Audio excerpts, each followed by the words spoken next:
watching ESPN's presentation of Capital One Bowl Week. We are soaring into 2013 with a tremendous and traditional matchup in the Capital One Bowl. Two of the 5 bowlingest programs in the history of college football have turned Orlando into a sea of red and a sea of red and black. Here come the Bulldogs of Georgia getting set to take on Nebraska in an SEC Big Ten showdown. This is the Capital One Bowl on ABC from Orlando as we get set for this tremendous matchup between these two programs that have played only one time in history back in 1969 in the Sun Bowl. Aaron Murray and the 7th-ranked Bulldogs taking on number 16 Nebraska, both division winners in their respective conferences. Happy New Year, everybody, from our family to yours. Reese Davis, Jesse Palmer, and David Pollack here. And it is fair to question the motivation of Georgia, the Bulldogs, an agonizing 5 yards away from playing for the national championship. We'll see how they fare against a Nebraska team that's very dynamic in the running game. Nebraska features one of the best dual-threat quarterbacks in the entire country in Taylor Martinez. He is the best athlete on this offense because of his speed and his acceleration. And while he's become an improved passer this year, he's still the most dangerous when running the football. This highlight against Wisconsin in the Big Ten championship game was one of the highlights of the year. Makes 4 guys miss, and then you see the speed. He can hit 0 to 60 by his 3rd stride, one of the fastest players in all of college football. This is a 132-yard rushing touchdown. It's important for Nebraska today. If they win this game, they have to be able to run it, which means Taylor Martinez is going to have success on the ground facing a Georgia defense that's given up 958 rushing yards in their last 3 games combined. And if there's anybody suited to chase around Taylor Martinez, it would be Jarvis Jones. Yeah, I mean, you look at all the talent on that side of the football for Georgia, but Jarvis Jones has been the big playmaker in the big ball games. Every time they've needed a big-time play against the number 2 Florida Gators, you see Jarvis Jones getting in the backfield, making tackles for a loss. If they get Nebraska today in 3rd and long, you'll see a lot of this. Nobody can block him one-on-one in passing situations, coming off the edge, humming. And my favorite part about this guy is he never stops. He's always in relentless pursuit of the football. He could have won a ton of awards. I know Te'o wiped them all out, but Jarvis Jones is a special player. We have a tremendous matchup that we're looking forward to. The motivation of Georgia. You wonder about the psyche of Nebraska after being blown out by Wisconsin. Time for the toss of the coin. Let's join our PA announcer, Michael Caldwell.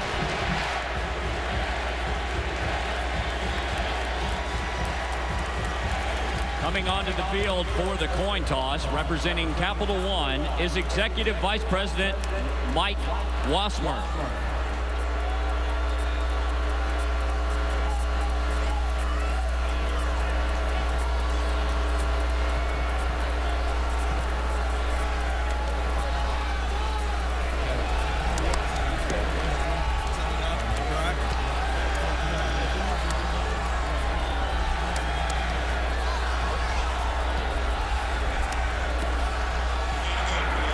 Okay, Coach, congratulations on being selected in this great bowl. I do want to introduce a couple of special people to you, some real heroes of our country. Joel Dicus and Mike Burke are wounded warriors. Please say hello to them.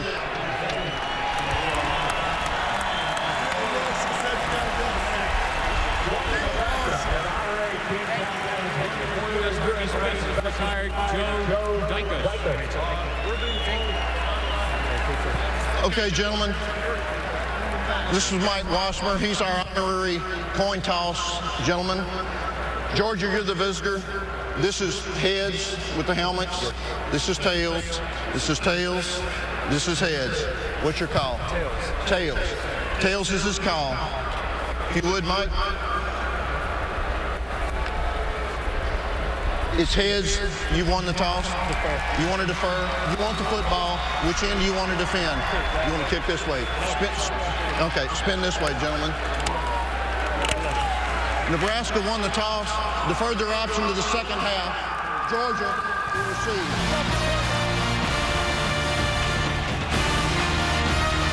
Nebraska, you're watching ESPN on ABC, the Capital One Bowl. College football in high definition is presented by Vizio. Back in Orlando, and aerial coverage of today's Capital One Bowl is brought to you by DirecTV. If you call yourself a sports fan, you got to get DirecTV from high above the stadium, the Florida Citrus Bowl Stadium, down on the field where the newlywed Samantha Ponder is working today. Hello, Sam. Happy New Year. Happy New Year, Reese. Now, you guys have been talking about the talent on this Georgia defense, but they are without one potential first-round draft pick up front, and that would be John Jenkins, ruled academically ineligible, didn't make the trip. Talked to Coach Richt yesterday. He said he will be replaced by 6 guys, especially because he played 2 positions. At the nose guard position, he'll be replaced by Kwame Gathers, who will still get the same amount of snaps he did before, and sophomore Michael Thornton. And then he'll be replaced by 4 guys at the DN position. Guys, it takes a village to replace John Jenkins. He's lucky. A lot of talent on this Georgia defense. We'll see if they can get after a very mobile Taylor Martinez today.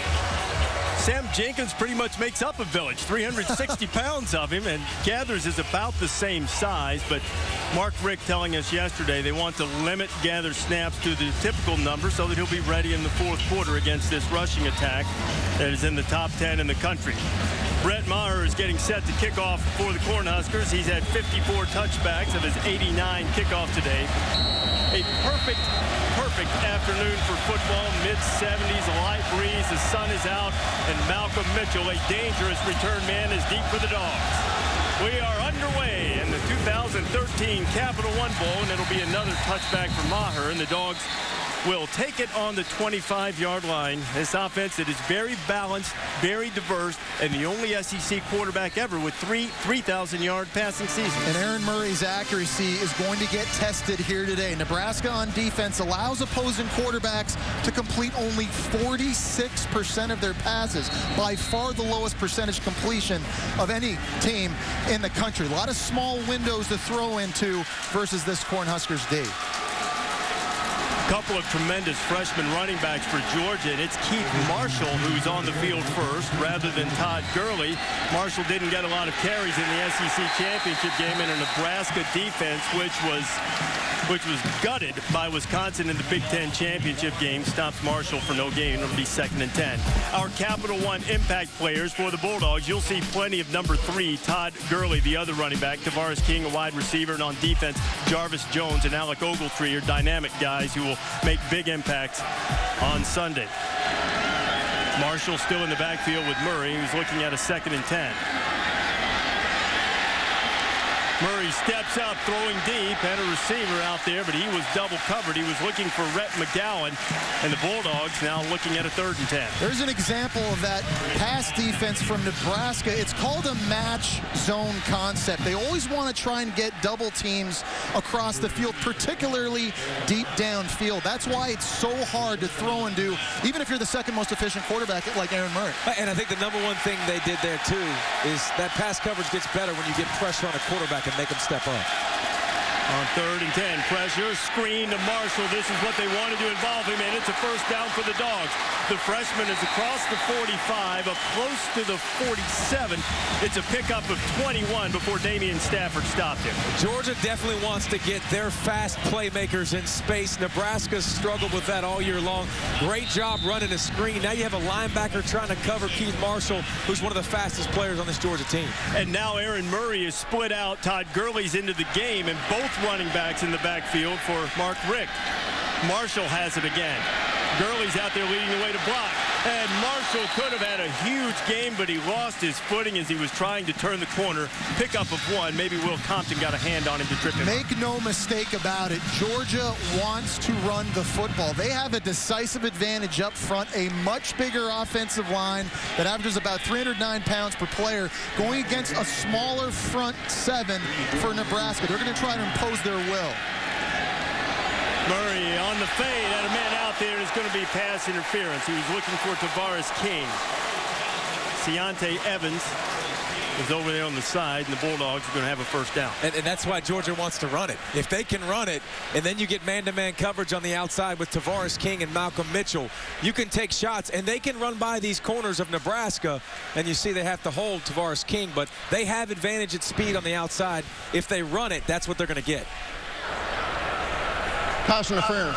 Defense, number 17. 15-yard penalty, automatic, 1st down. So that was Evans, who starts at corner and then moves into the nickelback spot, but he was no match for King on that play. Yeah, that's probably a good penalty to take. I mean, it looked like it was maybe incidental, but I'll tell you what, if King can stay on his feet, that might be 6. If you're a cornerback, you have to take that. It's not the National Football League, so you don't get at the spot of the foul. 15 yards and a first down. A little diamond-looking package in the backfield to give Gurley some lead blocking, but Nebraska is there to step up. Making the hit was David Santos, the freshman linebacker they're very high on. This is a record-setting offense for Georgia with respect to points. 484 this season. And to Davey's point, they'll throw it, they'll run it. They're so balanced, and I think that's what makes them so difficult to stop. And especially coming into this year, this was the question mark. Was this offense with a new offensive line? They've really gelled together, and Aaron Murray's put together a pretty good season. Play action. Murray wanting to take a shot. Has a man out there, and it's picked off. P.J. Smith has it. Smith out across the 20, and the #1 pass defense in the country comes up with a turnover. We talked about that zone match principles that Nebraska likes to use. Aaron Murray's going to try and fit a post throw in on this play. You got to be careful of the free safety right over here, getting back to the middle of the field and getting involved in this play. Murray never looks him off. That's an easy interception for Nebraska. And Nebraska did a great job defensively. They flipped their safeties on the snap. It looked like Stafford was going to be the guy in coverage, and Smith ends up dropping back, and it kind of fooled Murray. Never even saw him. So Smith gets his 3rd interception of the year. It's the 9th one thrown by Aaron Murray. Taylor Martinez takes a snap. Rex Burkhead in the backfield. Martinez will complete his first pass to Jamal Turner. Turner, a very short game, picked up a couple. I think it's so critical for Nebraska in this game offensively. They're able to stay on schedule. They're not built to convert long 3rd downs throwing the football. They got to have success early. Now Martinez wants to run it. He pump faked, and Georgia was there to stop him. No gain. It'll be 3rd down and 8. Kwame Gathers was there to stop him. Our Capital One impact players for the Huskers. Amir Abdullah, we have not seen him yet. Over 1,000 yards this year. Kenny Bell, the receiver, and on defense, Eric Martin and Will Compton are the lead playmakers for Bo Pelini's defense. And this is where you see Georgia moving around, trying to disguise. And watch number 29, Jarvis Jones, at the bottom of your screen down here.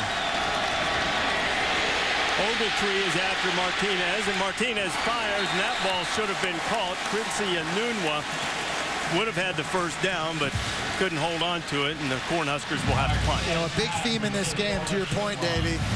Where's Jarvis Jones lining up? Where is he coming from? How well can Nebraska protect Taylor Martinez? Something they really struggled in the Big Ten title game against Wisconsin. Brett Maher is the place kicker and the punter for the Huskers. We've already seen him make the opening kickoff out of the end zone. He averages nearly 42 yards per punt. Malcolm Mitchell is standing at his own 35. Pressured, is blocked. Georgia's going to recover it for a touchdown if they can corral it. They're after it. It's still loose, and now it is going to roll out of the back of the end zone, and it is going to be a safety. A missed opportunity for the Bulldogs to get a touchdown, but they'll take the 2. Justin Scott Wesley was the guy who had it right on his fingertips, and it squirted away. And that's a huge game for Nebraska. That could have been much worse. Well, the 2nd time in 2 big games, Georgia's gotten a huge block on special teams. You saw the blocked field goal for a score against Alabama in the SEC title game here. Defender just comes right through. Great effort. And it was Sean, it looked like Sean Williams, number 36, comes in there, gets a big mid on it. And that's when you got to take your time. You've got so much time. The ball's in the end zone, just sitting there by yourself. It's cool. Just take it easy. It's a country fumble. A country fumble. Scoot slide. Capital One Bowl on ABC. Dogs by a deuce. Look, that one goes inside. Already some fireworks. Georgia's thrown an interception, and then the Dogs blocked a Nebraska punt that squirted away from every Bulldog short of David Pollock and Herschel Walker trying to recover it in the end zone, out of the back of the end zone for a safety. You see Sean Williams right here coming off the edge. There's some miscommunication between the 2 personal protectors for Nebraska. That's what allowed him to come in and get the block, and you have to be able to fall on this on the end zone. That's a squandered 5 points.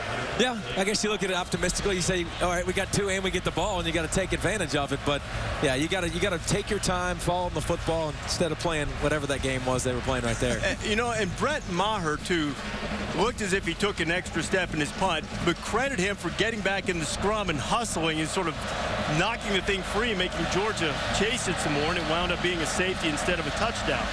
There you go, Reese. Optimistic. Maher, who just had his second punt blocked of his career, will kick off from his own 20-yard line. Malcolm Mitchell is the guy that the Bulldogs would like to handle it. Malcolm, Maher hammered that thing, and Mitchell gets it at his 5. And he is drilled before he gets to the 20. A tremendous kick by Maher, and an even better job of coverage by Charles Jackson. A lot of people wondered what the motivation would be for these two teams after losing conference title games, but special teams came to play. How about it? We got a big hit. We didn't get a flag, for goodness sakes. Let's watch some football. Happy New Year. The tradition of both of these teams, historically hard-hitting, tough, hard-nosed teams. Certainly, we talked about Georgia's motivation. I think the question for Nebraska is the psyche after being beaten by Wisconsin 70-31 in the Big Ten championship game, allowing 539 yards rushing. In the early going, they've done a pretty good job against the Georgia running game. Todd Gurley. A short game, picked up maybe a couple. David Santos on the tackle as we check in with Robert Flores. Hey, Reese, an update for the Outback Bowl. South Carolina and Michigan. Connor Shaw, he had a look at his ball plays before the game. Demir Berg, 56 yards from Shaw in South Carolina, leading Michigan 7-0. And Gurley gets across the 25, the South Carolina-Michigan game that's on ESPN, part of a number of Big Ten SEC matchups, including ours today. Did you just mention big hit, Reese? I did. How about putting a guy on the end of the line of scrimmage and bringing him down and cracking back on a defensive end? That's what you got to do to those defensive ends, Paul. You know that? We got to make sure you guys keep your head on a swivel. And it's always tough because you can't see those guys. They just come flying in last second, but he'll be looking for it now. Physical. You better be. Start putting that head on a swivel. 3rd down and 3 for the Dogs. Murray to Gurley. Gurley makes one miss. He's got to get to the 30 for the first down, and the strong freshman, all 230 pounds of him, works his way, picking up the first down. And that's the matchup. I think that's what you see from Georgia. You haven't seen them throw the ball to their backs this year a lot, but when you can get Gurley and Marshall in space on linebackers for Nebraska that don't tackle exceptionally well, you definitely want to get it to them. The offense, under the direction of Mike Bobo, has set several school records, yards, points, and touchdowns scored. Murray has been prolific as Gurley picks up a couple, and Gershel, as they call the two running backs, Todd Gurley and Keith Marshall, have really provided a nice running game complement for Aaron Murray in the passing game. You see what these two running backs have done in their first year. A lot of people thought after losing 3 offensive linemen last year and losing Isaiah Crowell, who was dismissed from the team, the SEC Freshman of the Year at running back, they may not be as good of a running team this year, where Gershel has proven that wrong. They've been unbelievable as first-year players. Crowell was a good freshman. These two guys are just flat good. Especially 3. 4's not bad either, though. They're both really talented guys. Murray was getting some heat from behind, and he threw low, trying to get it to Marshall. Another example of the match zone principles played by Nebraska, coached by head coach Bo Pelini and defensive coordinator John Papuchis. They're always going to try and get 2 players over top of 1 receiver to one side. They got 4 defenders over top of 3 receivers at the top of the screen. Doing a nice job getting pressure right now a little bit on Aaron Murray, too, forcing him to get the football out of his hands quicker than he'd like. Now a 3rd down. Georgia's been a little over 45%. That's top 35 in the country. Heat coming on Murray. Georgia does a great job picking it up. Now Murray throws it out there, and did he make the catch? There's a flag coming in. It was Justin Scott Wesley, the guy who couldn't recover the block punt in the end zone, but he picks this one off the turf, it appears. I think Keith Marshall at running back, one of those great true freshmen we were just talking about, allowed this play to happen with a great blitz pickup. Pass interference. Defense, number 17. That penalty's declined. The result of the play is a first down. By the way, that's the second pass interference call on Evans in the pass pro that you were talking about from the freshman. So Nebraska decides to bring heat. Watch this right here. You want to talk about stepping up in the hole and hitting somebody. Bam. You just get a stymie. That's the little running back. Yeah, well, he's 220 pounds and a little running back. The littler running back. That's right. Marshall showing a little shake and picking up a first down. And he's pushed out of bounds by P.J. Smith. Marshall gets a dozen. Now, they wanted to use him a little bit more. Didn't use him as much in the game against Alabama as Gurley sort of carried the load. But this is a good 1-2 punch. These guys have been friends since they were high school players. It's a nice mix, but regardless of who has the football, Nebraska has to do a better job tackling in space. They've already missed a couple key tackles on critical downs in this game. All right, here's a wrinkle that Mike Bobo's putting in. Direct snap in the Wildcat to Marshall. Not much doing as he gets inside the 30. Picked up a couple. And Marshall was the more highly recruited kid. I mean, he was the one that everybody was talking about, all the recruiting services. Both those guys were rated high coming out of North Carolina. Marshall has that home run speed. Yeah. Gurley was looked at as a bigger back, maybe a guy that would play defense, but I think he's proven that he's, with his balance and his vision and his explosion, he can play offense pretty well, too. He might can play safety, too. I don't know. Marshall still in, getting a lot of the work in the early going. Murray, and it goes through Justin Scott Wesley's hands. So Justin basically is 1 for 3. He made a great catch on the side to help this drive earlier. Couldn't corral the punt and should have caught that pass. I just want to go back to a theme again that we'll be keeping watch on in this game. Nebraska tackling in space. They have to be able to tackle. And that sounds elementary, but if you look at their 10 wins this year, Nebraska tackled well on defense. In their 3 losses, they simply didn't. The Dogs have converted a couple of times on third down. This drive, they're 3 for 3 on the day. And they're now 4 for 4. Running is Arthur Lynch, headed to the end zone. Touchdown, Georgia.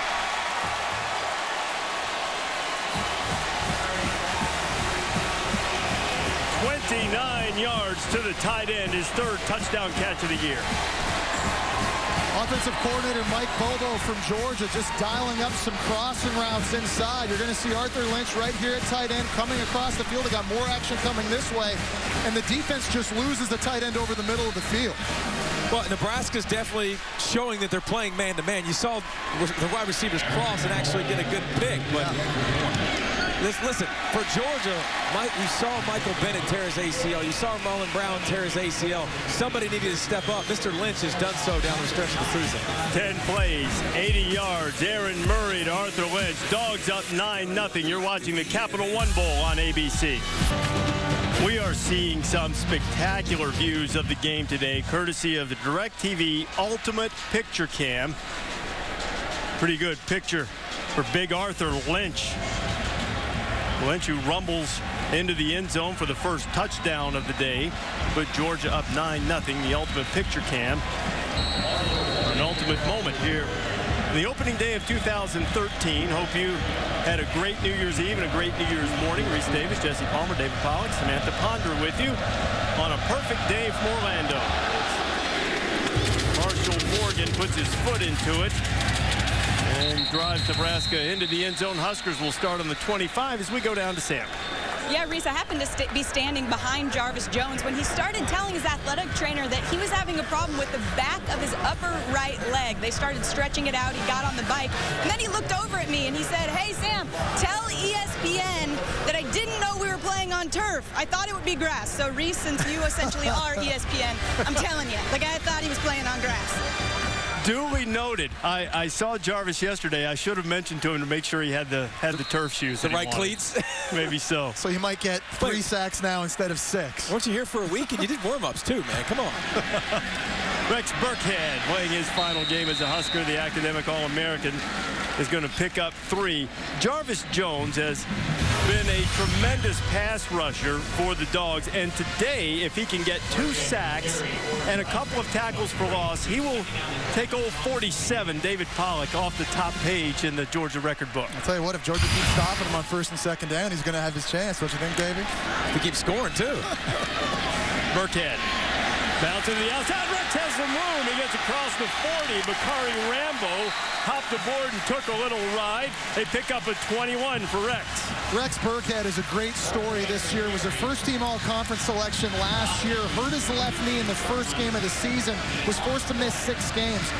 Really has battled through the injury, showing tremendous toughness, tremendous leadership, and a great talent on this offense. All the great running backs they've had at Nebraska. Burkhead is 5th in the all-time rush list. Had he not been hurt, he'd have a chance to get to 2nd. Amir Abdullah, who ran for more than 1,000 yards while spelling Burkhead and carrying the load, picks up 11. Well, it's not spelling. I mean, if you're talking Burkhead being a 1, he's a 1A. I mean, or it might be flipped because Abdullah, he can fly. He's got some jets. He's a little bit littler in stature, but he packs a punch. That man can hit a home run every time he touches it. Now Nebraska showing some exotic formations before shifting into something more traditional with Abdullah in the backfield. Amir, that's down behind his offensive line. He picks up 3. You just wonder, guys, if Nebraska on offense doesn't feel disrespected coming into this game. For weeks now, they've been asked, how are you going to move the ball against an SEC defense with so much NFL talent? You know, Nebraska was the best total offense in the Big Ten. They've seen good defenses in Michigan State. They probably want to make a little bit of a statement here today. These guys, too, remember over the last 4 years, they played not only the Big Ten championship game this year, played the Big 12 championship game a couple of times. Shovel pass to Burkhead. He's got the first down. Still on his feet and getting close to the 20-yard line. A pickup of 16 for Rex. And this offense has gotten better and taken that next step because of Taylor Martinez and his development and his ability to stand in the pocket and be more patient and to develop his mechanics. They had Burkhead last year. They could run last year, but he's really taken this offense to the next level with his arm.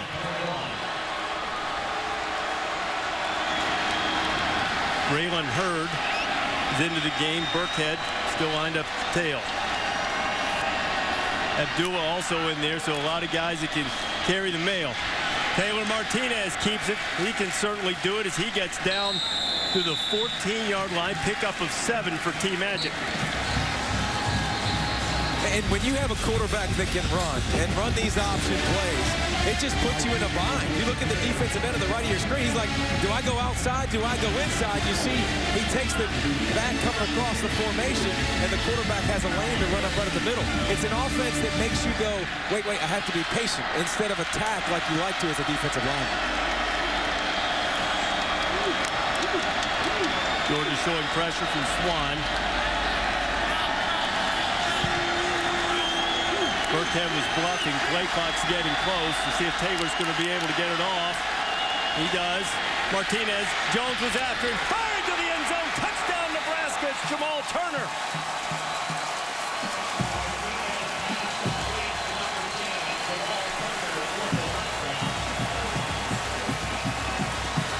How about that answer from the Cornhuskers? Nice patience by Taylor Martinez.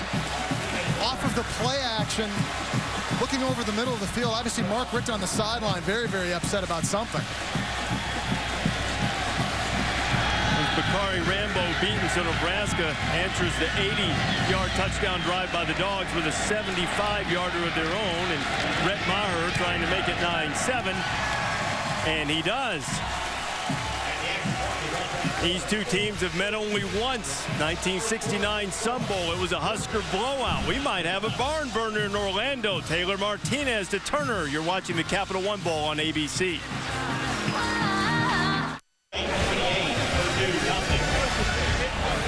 Nebraska just finished off a 75-yard scoring drive in which they never faced a third down. Taylor Martinez found Jamal Turner, and on the touchdown play, Mark Richt pretty upset.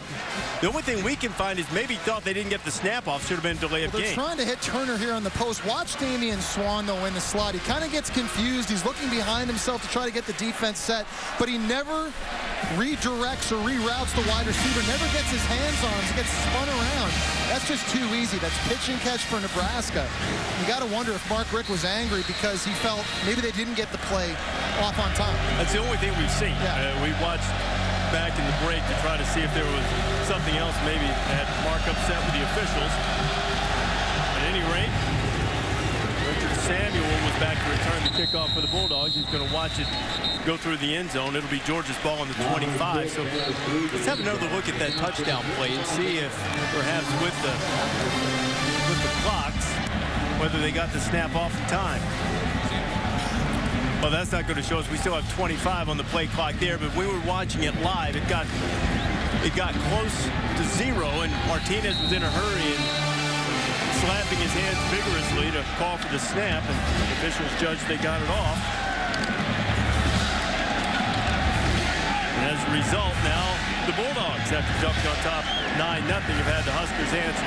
See what Aaron Murray can do.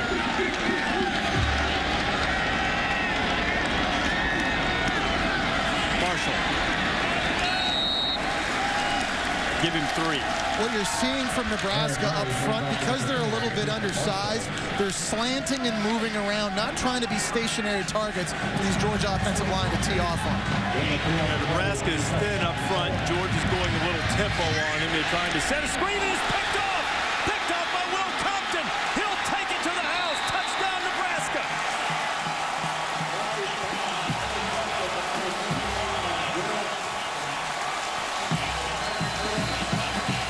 The second time in this game, Georgia tries to dial up the middle screen to the running back coming out of the backfield. They caught Nebraska in a blitz the first time. Here's Compton right here in the middle of the field. He doesn't get fooled. He stays home. He watches the running back's tracks. Wow, and he beats the football there. Brett McGowan comes in motion. He has to knock him off the track. He's trying to hit Compton, but look at that. Yeah, and Marshall went to the ground. He went to the ground, which the play wasn't going anywhere because of Compton, but when Marshall went to the ground, Compton made sure it went somewhere for the Big Red thrashing machine. 2 interceptions for the nation's top-ranked pass defense, and Nebraska, which has made a habit this year of falling in a hole and then rallying for victory, instead has punched the Dogs right in the kisser early. The pass defense and the play by Will Compton. The Huskers have a 14-9 lead. You're watching the Capital One Bowl on ABC.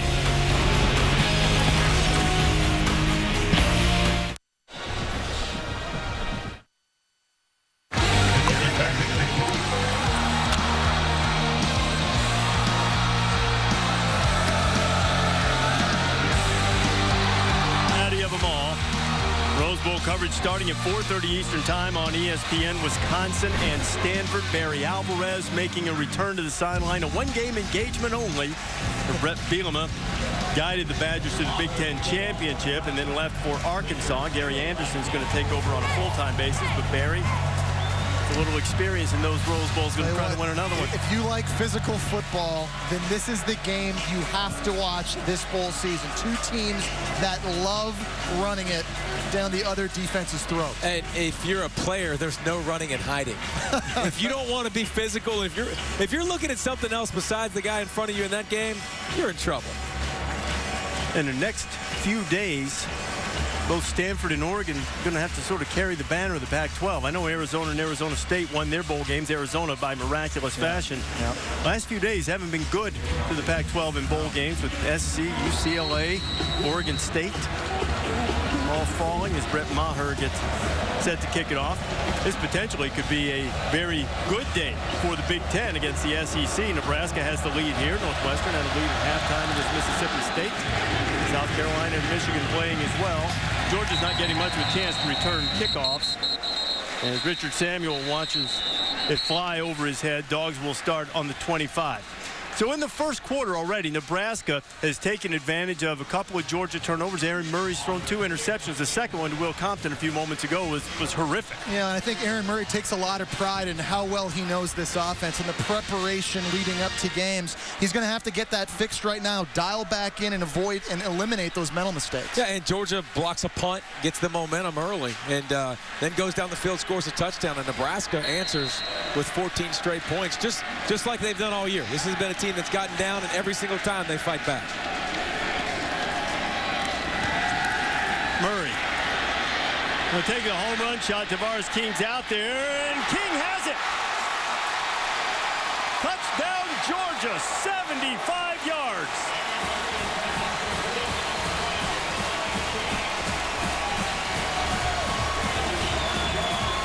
Andrew Green was the guy who was beaten. P.J. Smith was back there with him, and King beat them both for the score. It looked like at the start of this play, Nebraska had everything doubled deep down the field. You're going to see they're going to run a deep post with Tavares King at the top of the screen, and then they're going to try to undercut it. And the undercut affects the field safety, Damian Stafford. Watch here. He's got his eyes on it, and that opens up the post up top. Beautiful catch by King. Morgan puts through the extra point. That was the longest pass play of the year by Georgia.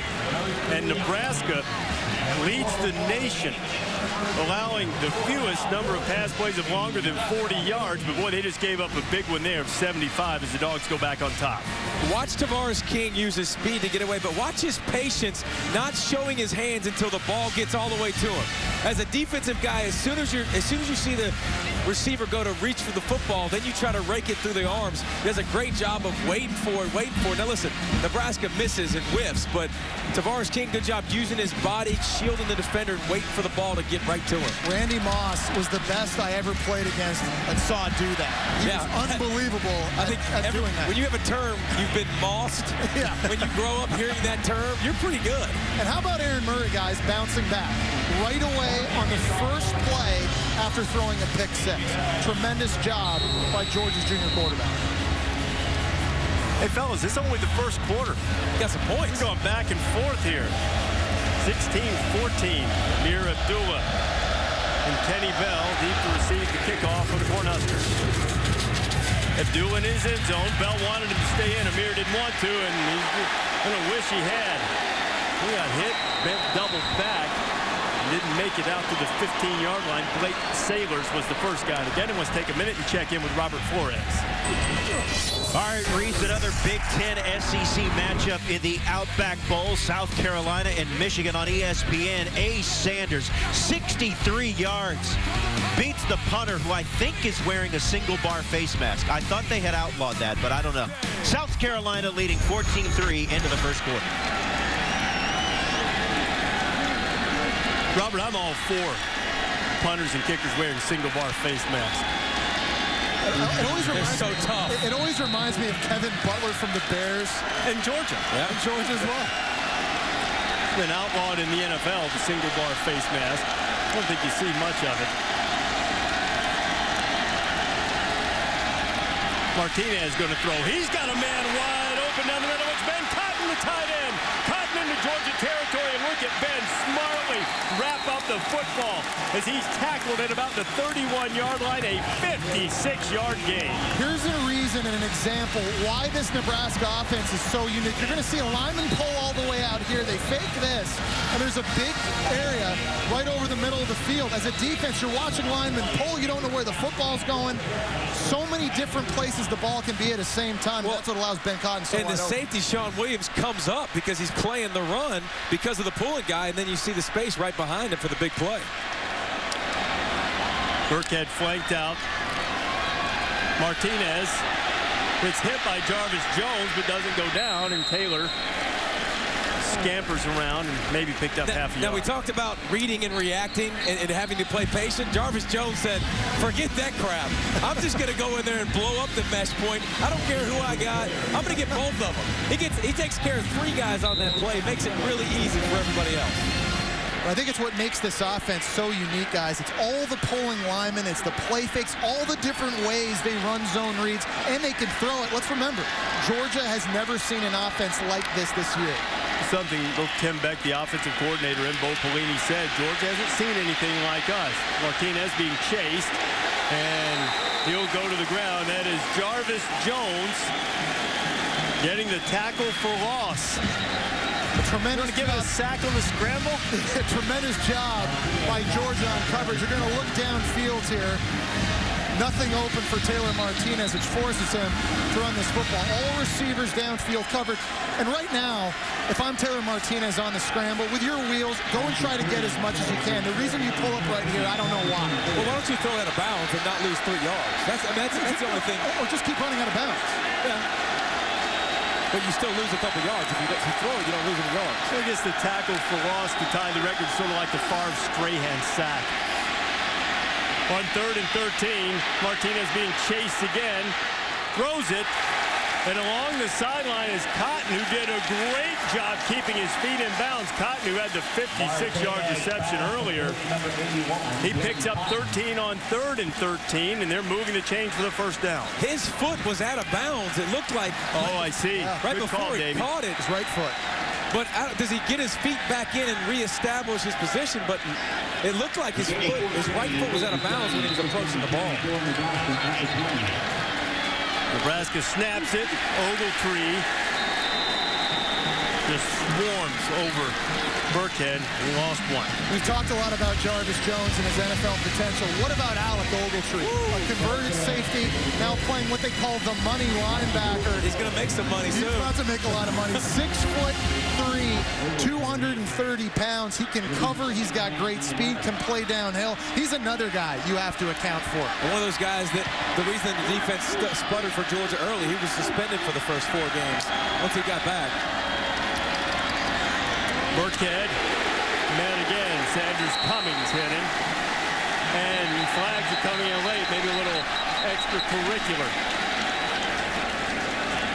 If we were worried about the juices flowing for these two teams, the first quarter's taking care of that. Yeah. You know, I'm fine with the juices flowing, but Mr. Cotton there, that's what you call not a smart play. You're talking about you're in a good situation, and 2nd and long, you're almost in field goal range, and you come over there and just destroy somebody. Play, personal foul, late hit, offense, number 68. That 15-yard penalty being forced, and it'll be 3rd down. Now, you think it's bad that Bo Pelini, the head coach, is going to yell at you about this, but Jake has another problem, and it might be a bigger one. His dad, offensive line coach Barney Cotton, is going to be up in his kitchen pretty soon. So you're getting yelled at by your head coach, your dad, and your 2 brothers who play tight end in Ben and Sam. The whole family's mad at him. Oh, boy. Jake's ear is going to be ringing about that one for a while. Shovel pass inside Jarvis Jones. Burkhead. A good pickup, but had a long, long way to go on 3rd down. They get it down to 30.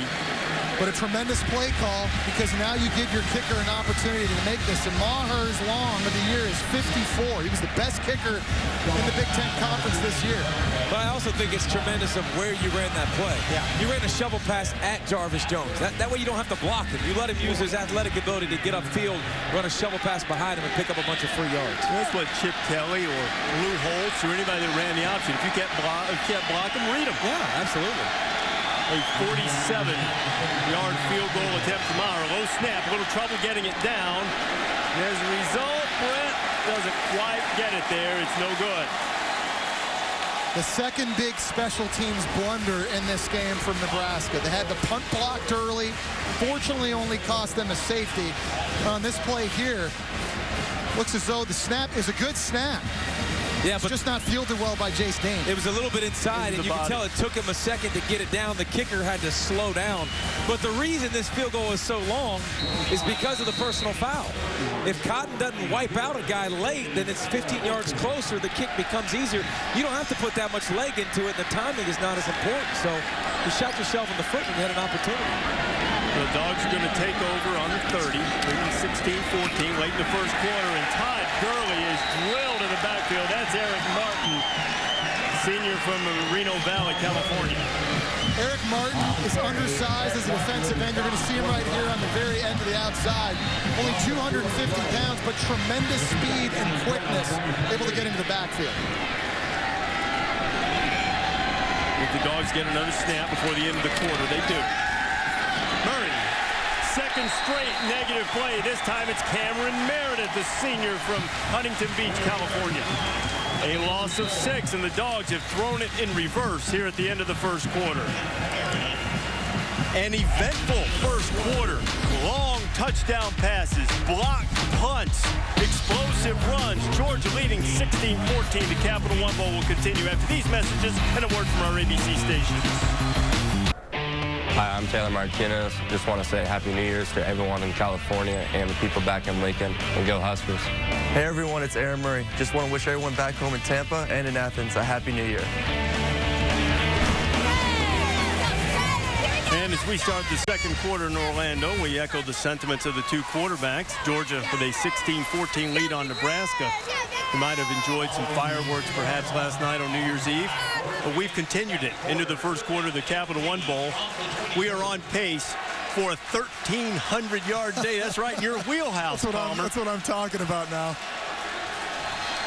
Georgia, though, looking at a 3rd and 18. The Nebraska defense has kept the Dogs from running so far. Murray fires it right off the feet of Rhett McGowan. Kick save and a beauty from McGowan, but the Dogs will have to punt it away. Nebraska's front 7 set up this punt.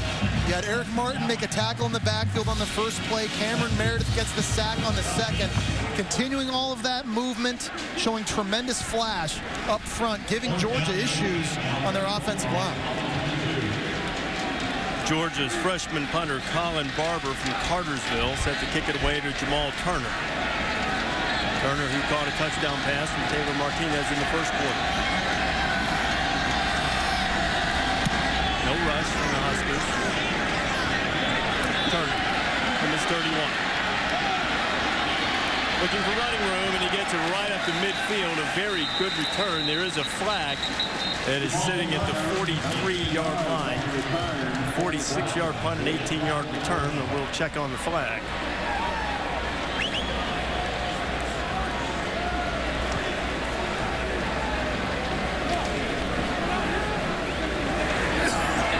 During the kick, holding on the return team, number 12. That penalty we enforce 10 yards from the end of the kick, first down.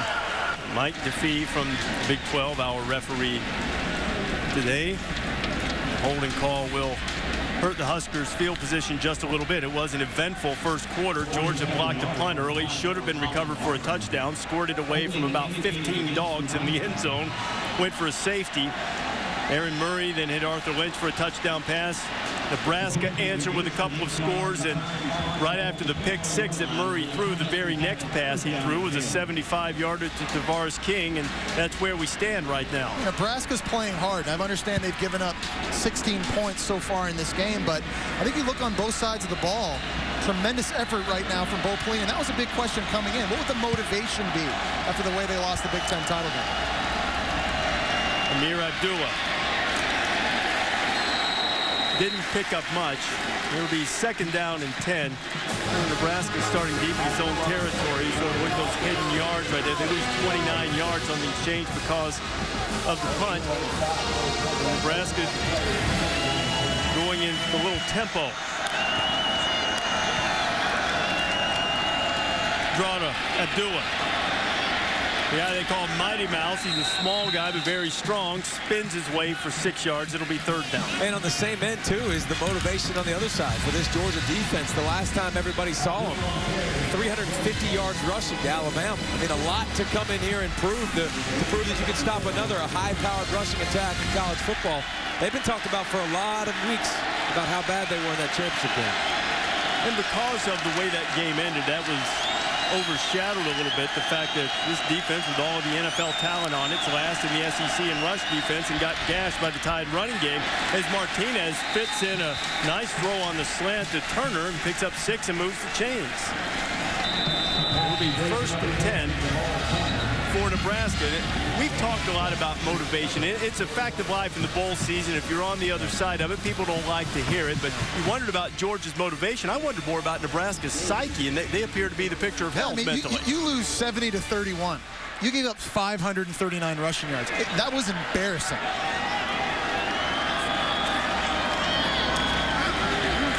Burkhead trying to turn the corner.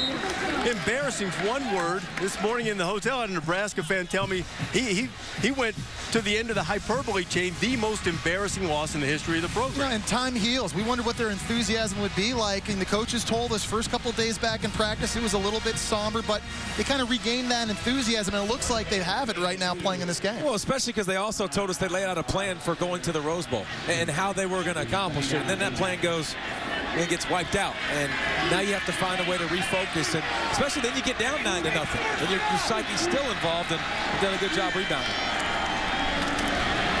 Burkhead drives driving his way through the Georgia defense and across the 45. And Rex in his last game wearing the red and white, running tough, picks up a dozen.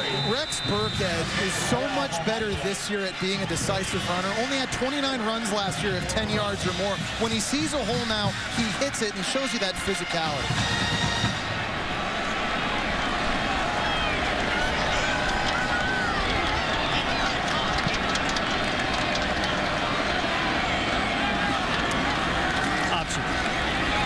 Martinez keeps it. And Nebraska fans sort of let out a little rise. They wanted a face mask of Marlo Herrera.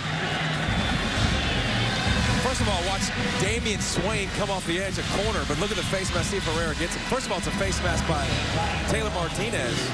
They never call offensive face mask, but great job that time by Swain playing the option, taking away the pitch, making Martinez run the football and letting his help come. Martinez rolling it out. He throws a pick. Picked off by Swan. He's into Nebraska territory, and he runs out of bounds, and Taylor Martinez turns the football over. He's had trouble with fumbles this year. This time throws an interception. This is a bad decision by Taylor Martinez. He gets way too greedy. They're just trying to run a smash concept. This is the throw he should take. It's open the entire time, but Taylor Martinez is trying to force this football downfield. Just throw the underneath ball, take a completion, and keep playing. You see Swan making the nice hands grab, having a convoy of blockers who celebrate. Now there is a Bulldog still down after the play. He's on the near side of the field, just down below us at about the 40-yard line. Haven't been able to pick up his number just yet. Looks like Bakari Rambo, number 18, but it is indeed Rambo. We will check on his status as the fine defensive back for the Bulldogs when you come back to the Capital One Bowl on ABC. All season long, the DirecTV drive to the national championship bus has been on the road following the biggest stories in college football. TJ pulling in to the most magical place on earth, at least close by, here at the Capital One Bowl for Georgia and Nebraska. That bus has given us access to the great stories in college football all year. Well, I'm not sure big old hairy dog in a hula skirt or whatever that is necessarily the story we want to see. Taylor Martinez just threw an interception, his 11th of the season. And Georgia has his best starting field position of the day at the Nebraska 38, up 16-14. Murray.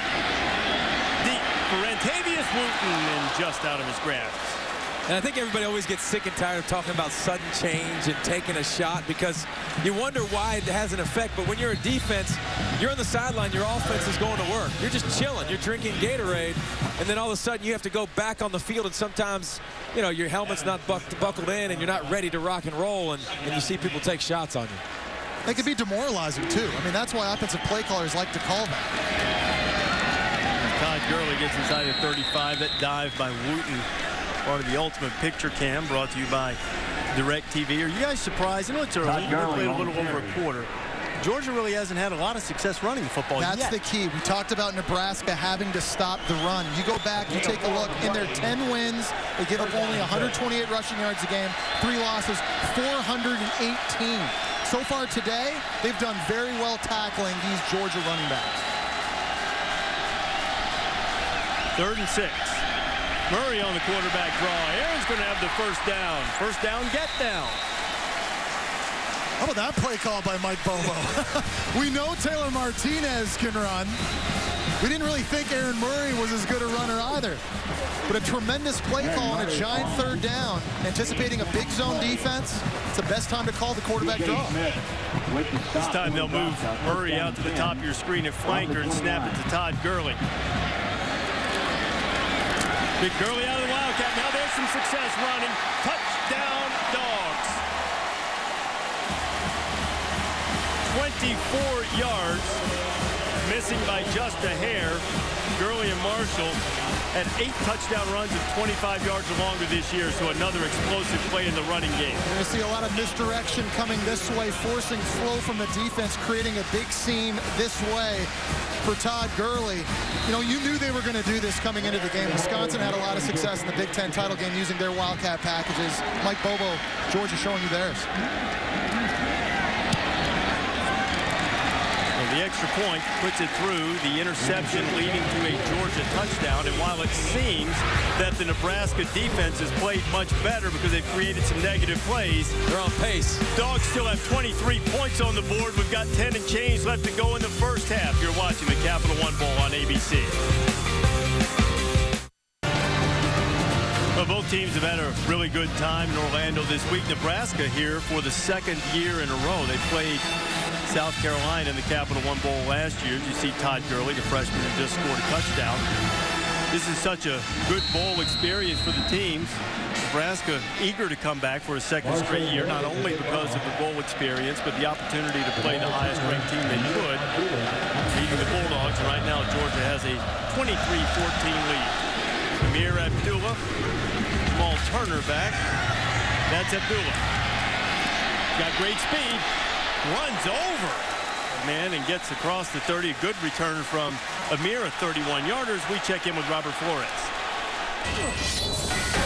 All right, checking in on the Outback Bowl, South Carolina and Michigan.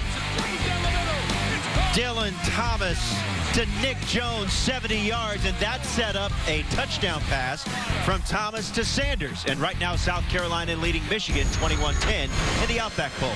Dylan. All right, Robert, so the SEC with the lead there. The SEC with the lead here on a couple of Big Ten teams. Now let's see if Nebraska can answer.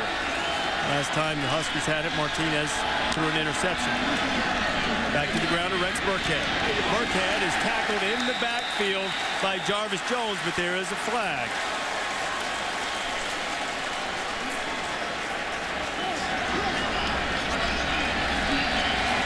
A lot of times when you're getting blocked, you got somebody hanging on to you, you try to get skinny, it's hard to reach out and grab anything. And you see Jarvis reach out and grab a face full of face mask. It's definitely a good call and definitely a personal foul. You see on that play, though, just how hard Jarvis Jones is to block, how slippery he is. I think one of the things he's done better this year, better with his hands, getting off of blocks. Back to Burkhead. Burkhead finding the corner. He's got a first down. And Ogletree and Rambo run him out of bounds. And Rambo didn't pull off quickly enough. A 20-yard run for Burkhead. And he's going to get a little bit more with the late hit.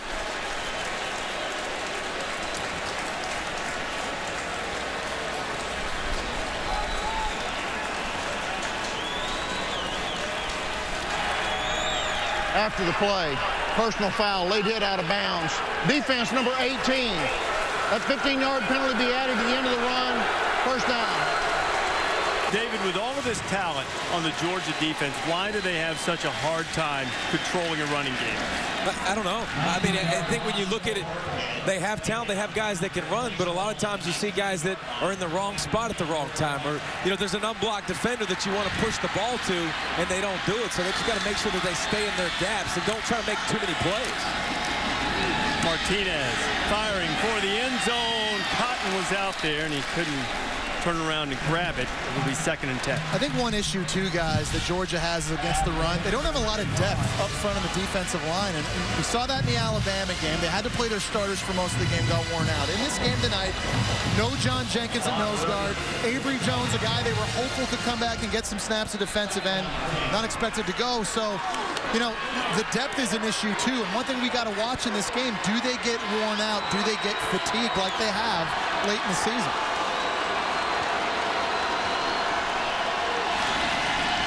The misdirection of the Nebraska running game, a challenge as well, but Martinez going to pass it this time as he decides to take off, as he is wont to do. T-Magic still on his feet, throwing to a wide open receiver, and he had a man in the end zone, Jamal Turner, and he missed him. This is kind of the good and the bad of Taylor Martinez. Second time he's had a receiver wide open. Quincy Enunwa is just going to run a spot right. He's open right now. He needs to get the football. Now Taylor Martinez's magic is extending plays, and here he's almost able to create a touchdown, just an inaccurate throw. Hey, and you talk about a defensive line and not having depth. That didn't make it any better. I mean, you're making me run around for 45 seconds. I'm tired as could be now. For the third time today, Martinez facing a 3rd and 10 or longer. The guy they've looked for a lot on 3rd downs has been Jamal Turner on the slot.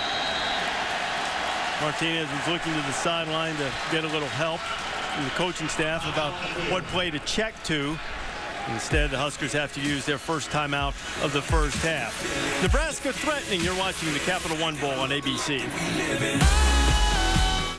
Quite like Pasadena on New Year's afternoon. You can see that on ESPN. We've got a good one going here.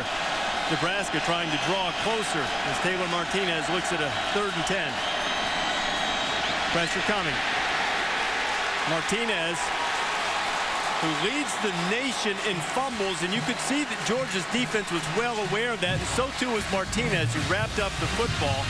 The 2nd sack for Georgia. The key to this pressure is Jarvis Jones coming off the edge here. They get pressure coming off the edge, and it forces him to have to step up right away.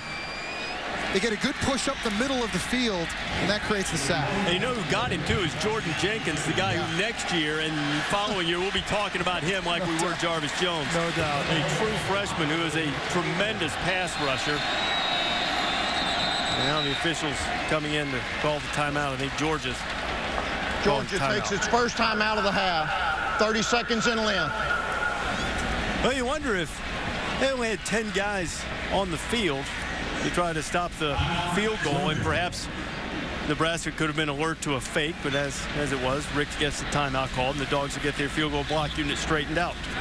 You know, the expectations for Georgia's defense this year was so high. They had 10 starters coming back from a unit last year that had 277 yards, given up a game, 5th best in the country. They had a ton of guys submit paperwork to the National Football League.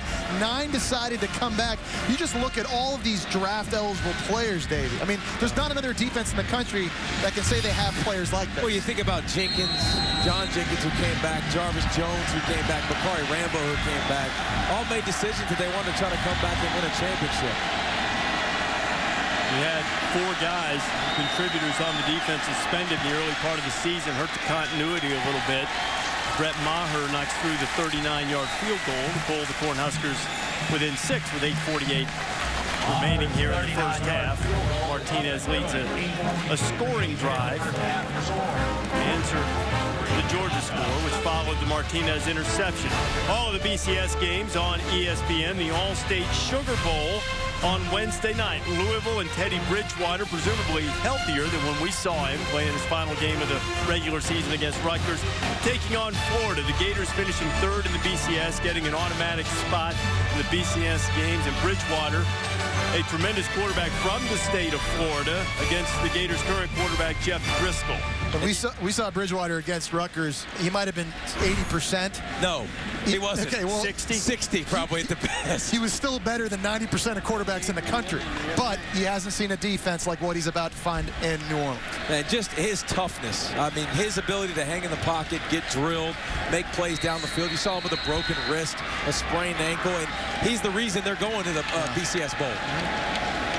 And I will say this, you guys know I'm not prone to hyperbole. Teddy Bridgewater throws the prettiest pass in college football. The one that you were throwing on Thanksgiving Day was pretty nice, too. Yeah, that's true. Let's spin that magic beam now. A short kickoff to the 15. Kyle Karempoulos has it. He's one of the upbacks, and the blockers gets a chance to grab the football in the bowl game. And it might have come loose because Richard Samuel ended up coming out of there with it. He was the deep man. At any rate, Georgia will have the football at the 26. Georgia has to be able to start running the football conventionally. We saw a long touchdown the last possession by Todd Gurley out of the Wildcat, but when they line up with 2 backs in the I backfield, they got to be able to generate yards against this Nebraska defense. And they've done a good job stopping the run for the most part, and it's just the big passing plays, those huge plays that they keep messing up. They've actually held up pretty good in the trenches, where Georgia we thought had the big advantage.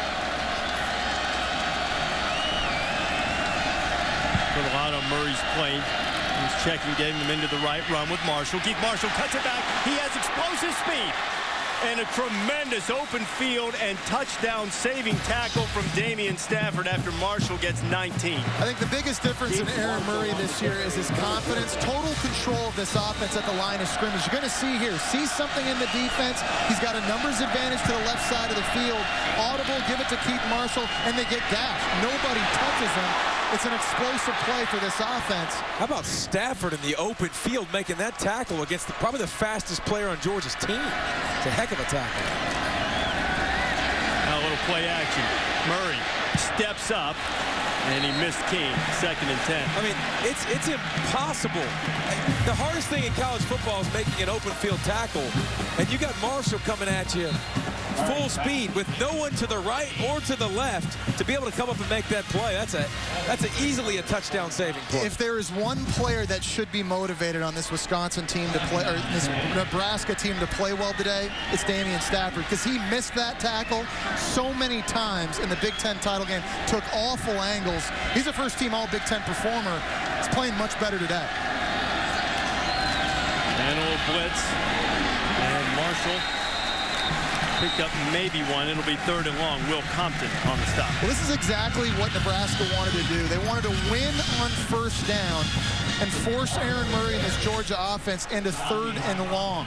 They've done a good job getting pressure with only 4 guys at times in that match coverage zone. It's given Georgia some problems.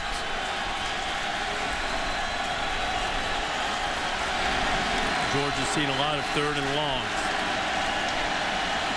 Here comes pressure. Murray's just one of his last 5.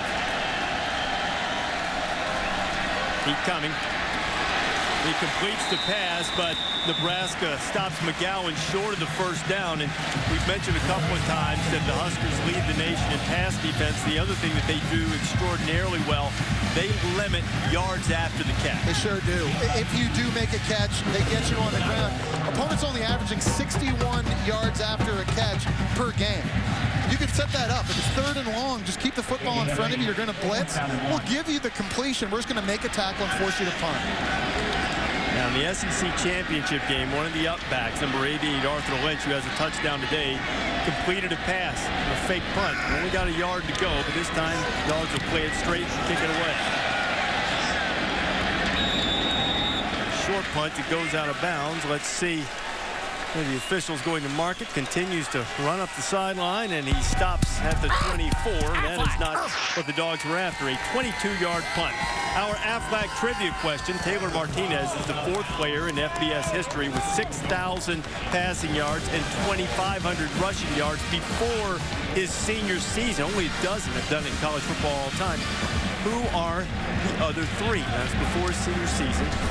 Chance to think about it. Well, one of them is starting in the playoffs in the National Football League right now. There's a hint. And his team has a bye week. For those of you playing along at home, nice hint from Jesse Palmer. Rex Burkhead. Wasn't that 2 hints? That was actually a double hint. We gave him double hint. Happy New Year. Happy New Year, everybody.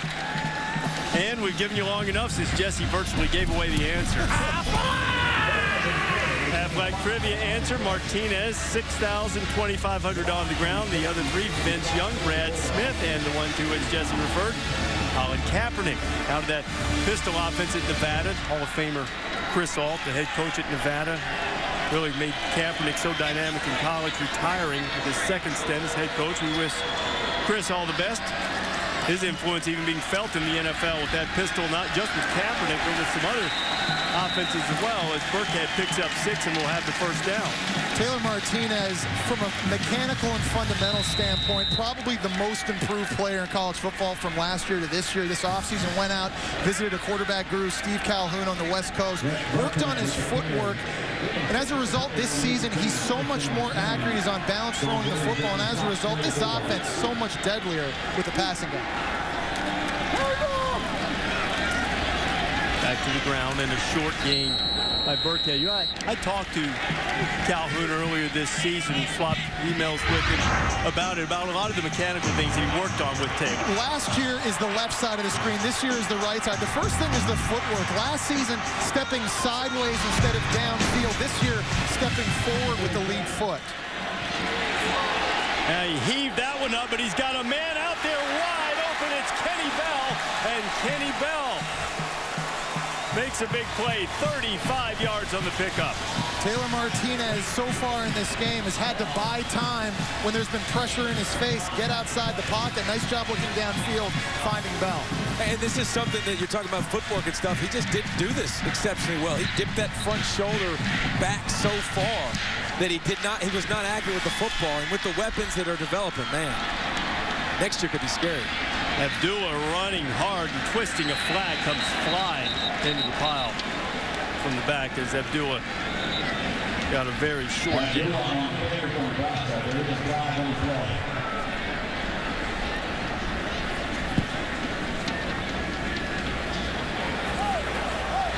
Personal foul, face mask, defense number 99, half the distance to the goal, first down. Kwame Gathers, the big junior nose guard, is called for the face mask. Now, going back on what Davey just talked about with Taylor Martinez and his mechanics, not just the front foot, but the shoulder as well. Last year, tipped up way up in the air. You see on the left side of the screen, that's last year. This year, shoulders parallel to the ground. That allows him better weight transfer. It's just a completely different player, guys, and as a result, he's the first team all-conference quarterback in the Big Ten. Think about that. You could do it on the ground, Jesse, but much more of a dynamic force throwing it like now. And a touchdown pass. Rex Burkhead coming from the slot. A 16-yarder, and Nebraska's an extra point away from taking the lead. 30. Burkhead with his second touchdown catch of the season. And watch what the play action does to the two linebackers, or linebacker safety right here in the box. You talk about you're running the football effectively. Both of them 100% come up, play run. Burkhead slips behind him for an easy touchdown. When they're running the ball like this, and they start to supplement the play action game with Nebraska, they're a scary offense. And Nebraska is gutting the Georgia defense, but it's happening vice versa too. We're approaching 500 yards in the first half. Rex Burkhead, the senior, catching the touchdown pass. You're watching the Capital One Bowl on ABC.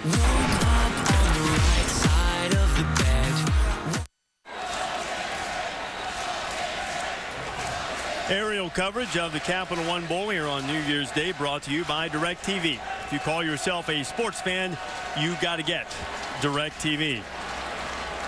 Nebraska, as it has all season, fights back no matter what. Taylor Martinez hitting Rex Burkhead for a touchdown, and the Cornhuskers scored the last 10 points to take a 24-23 lead. By the way, Taylor Martinez only needs 24 more yards of offense to set a Nebraska single-season total offense record. Would eclipse the mark set by graduate assistant Joe Gans. He's now set the school record for career passing touchdowns, passing Zach Taylor with that last touchdown pass. In Georgia, making the fair catch on the kickoff. Dogs will take over down one as we check in with Robert Flores. Hey, Reese, Northwestern hasn't won a bowl game since the 1949 Rose Bowl, but they're up on Mississippi State 27-13. That's Tyrus Jones. They're leading the TaxSlayer.com Gator Bowl right now on ESPN2. Well, what a win that would be for Pat Fitzgerald. They've let so many bowl games slip away when they've had a chance. But over the course of the year, when Northwestern's a team with a lead, no lead is safe. Pump the brakes. Let him finish. Well, misdirection, Murray gets rid of it, and Compton is all over Arthur Lynch. I think for most of this game, guys, Nebraska's done a good job being in the right place. Not a lot of busted coverages that we're seeing so far because the talent level, Davey, isn't great on Nebraska this year. Not like it's been in years past. No, but I tell you what, they're playing man-to-man on the outside, and they're winning matchups, which you didn't know if they could do coming into this ball game. They're stopping the clock. The down marker across the way was showing 3rd down. It's actually 2nd down. Alert officiating. Gurley. There goes Gurley across the 40, and it's a 1st down for the Dogs. You live and die by the blitz as a defense. This time Nebraska decides to bring the corner off the edge, and they just gash it, running it right into the teeth of where Nebraska's trying to come from. Pickup of 19 for Todd Gurley in that running game for the Bulldogs. That little sporadic in the beginnings, now starting to get going as Gurley has 56 yards on 8 carries. He has it again. Pickup of 1. It'll be 2nd and 9.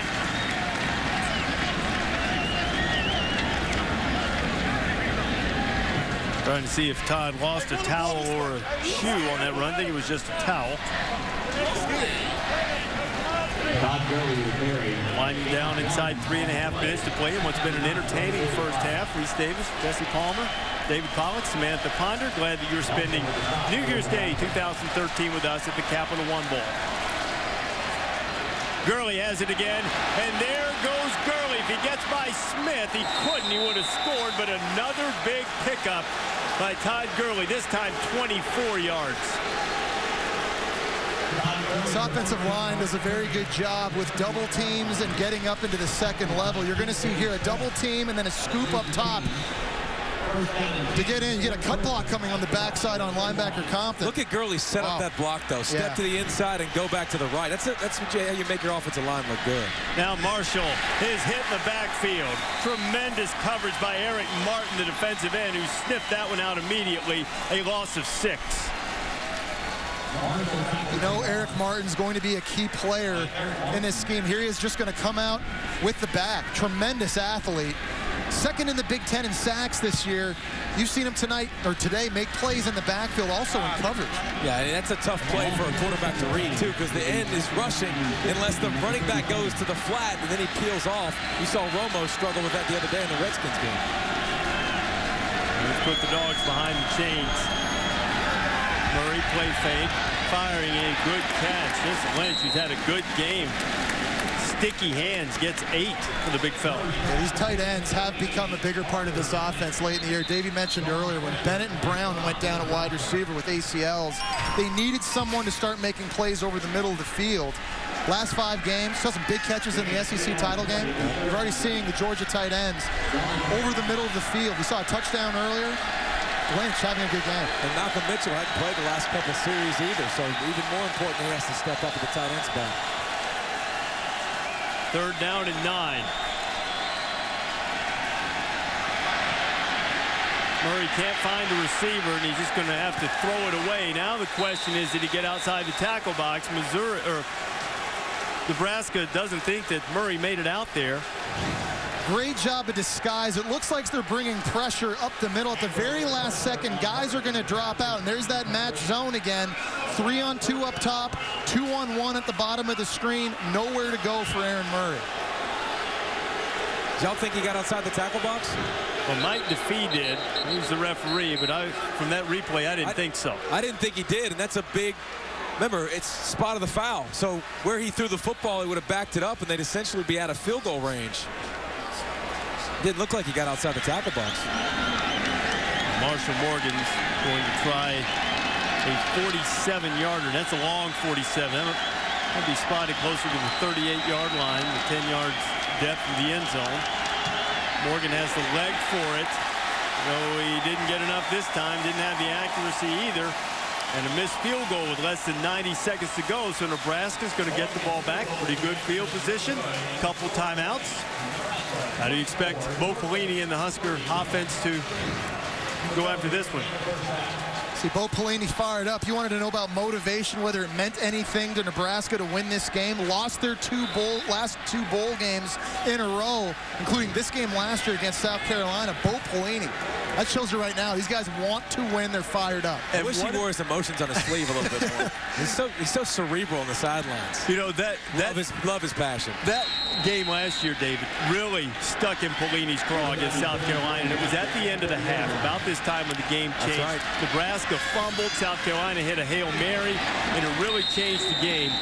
Both felt like that, you know, and it really chapped some South Carolina people, but he felt like they had the better team, should have won the game, and sort of they fumble going in to score, and then they give up the Hail Mary to Alshon Jeffrey, so he's right. I mean, it was a quick turnaround.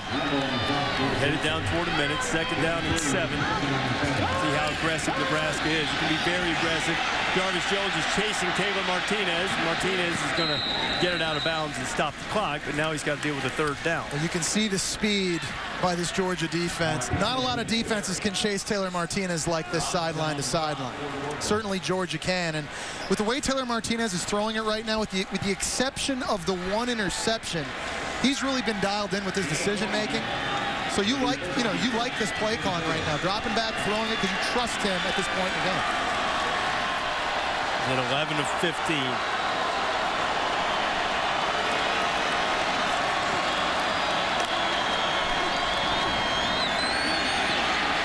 Martinez just throws it and had to get rid of it, so that'll bring up 4th down, and there's still a lot of time on the clock now, and Georgia has a couple of timeouts. Going to see Jarvis Jones coming off the edge, working against Brent Quale right here outside. Sorry, working against Andrew Rodriguez, a backup right tackle. That's not a good matchup if you're Nebraska. The quarterback was in the pocket. No one was in the area.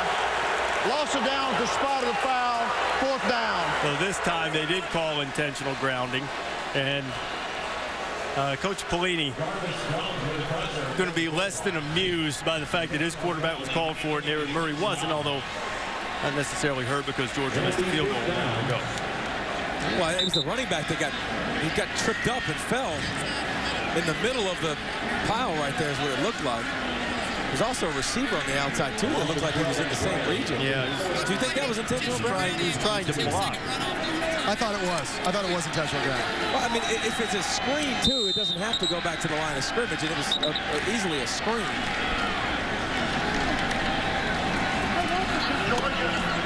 Not to take the 10-second runoff. Clock will start on the snap. That makes sense because they want an opportunity to get the football back with 2 timeouts to go and try to get some points here before the half ends. Well, and the penalty, too, changes the field position quite a bit, changes the dynamic, and because of what we talked about last year, this has been a back-and-forth game. Both teams running up and down the field. But into the half. See how Nebraska handles the end of the half of this Capital One Bowl this year. Remember, their first punt was blocked. Maher will get it out of there a little quicker this time. Georgia's showing a little pressure, and here they come. Maher gets it away safely. McGowan's going to catch it at his 30. McGowan, good return. Across the 45. 48-yard punt, a 16-yard return, so with 40 seconds remaining in the first half, Aaron Murray will have an excellent field position. Don't need a lot to get in position for a field goal, but the Dogs with enough time to take a shot at the end zone.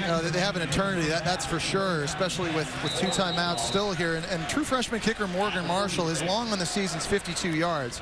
So you'd have to get it to about the 35-yard line to match his season long. A lot of time to easily do that for the 2nd most efficient passer in the country. Checking on an injured Cornhusker. Maybe Stafford that's still on the turf. Yeah, it's Stafford. And you see P.J. Smith there, the other safety. These 2 guys very, very close, showing concern for him.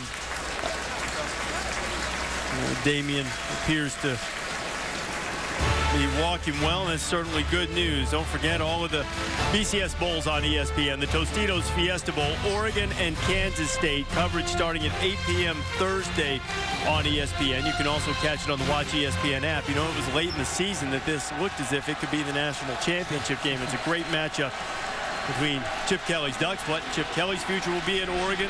Colin Klein's last game as the quarterback at Kansas State for head coach Bill Snyder. Aaron Murray scrambling, looking, firing along the sideline to King, and King makes the catch. Now there's a flag coming in late. And the hat's off too. So a 10-yard penalty, or a 10-yard gain, I should say. We'll see what the penalty is. There are so few places to throw the football if you're Aaron Murray. I mean, I'm watching downfield at the coverage. And there's just nowhere to go. When he's in the pocket and he hasn't been flushed yet, a lot of Nebraska Illegal bodies. touching. Offense, number 12. He went out of bounds and was the first to touch. Lost it down at the previous spot. Second down. So unless you're forced out of bounds, you can't come back in and make a catch. And see the big tight end, Rome, running right across the middle there, too, with Murray having a shot to fire it to him down the field. But Murray had that time. He's been flustered out of the pocket.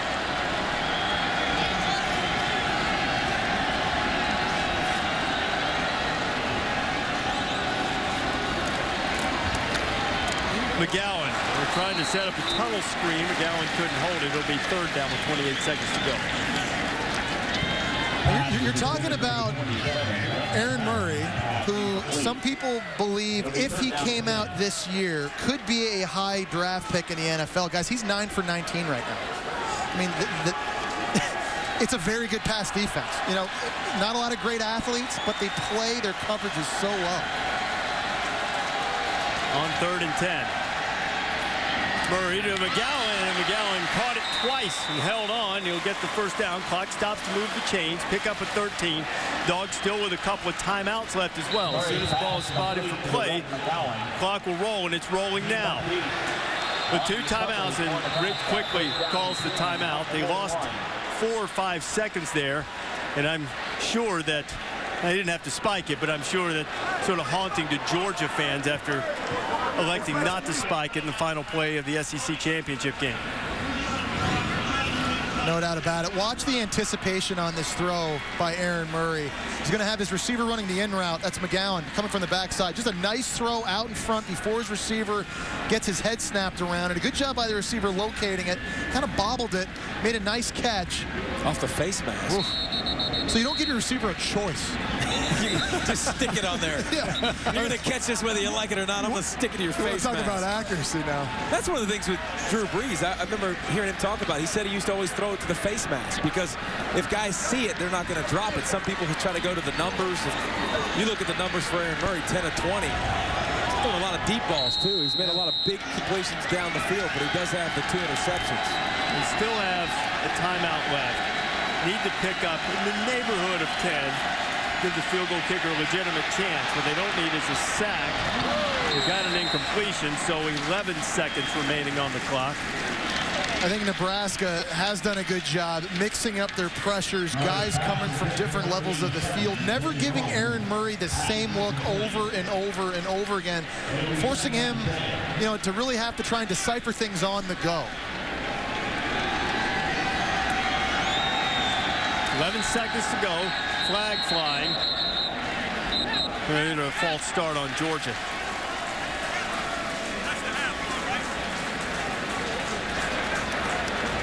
False start. Offense, number 86. 5-yard penalty.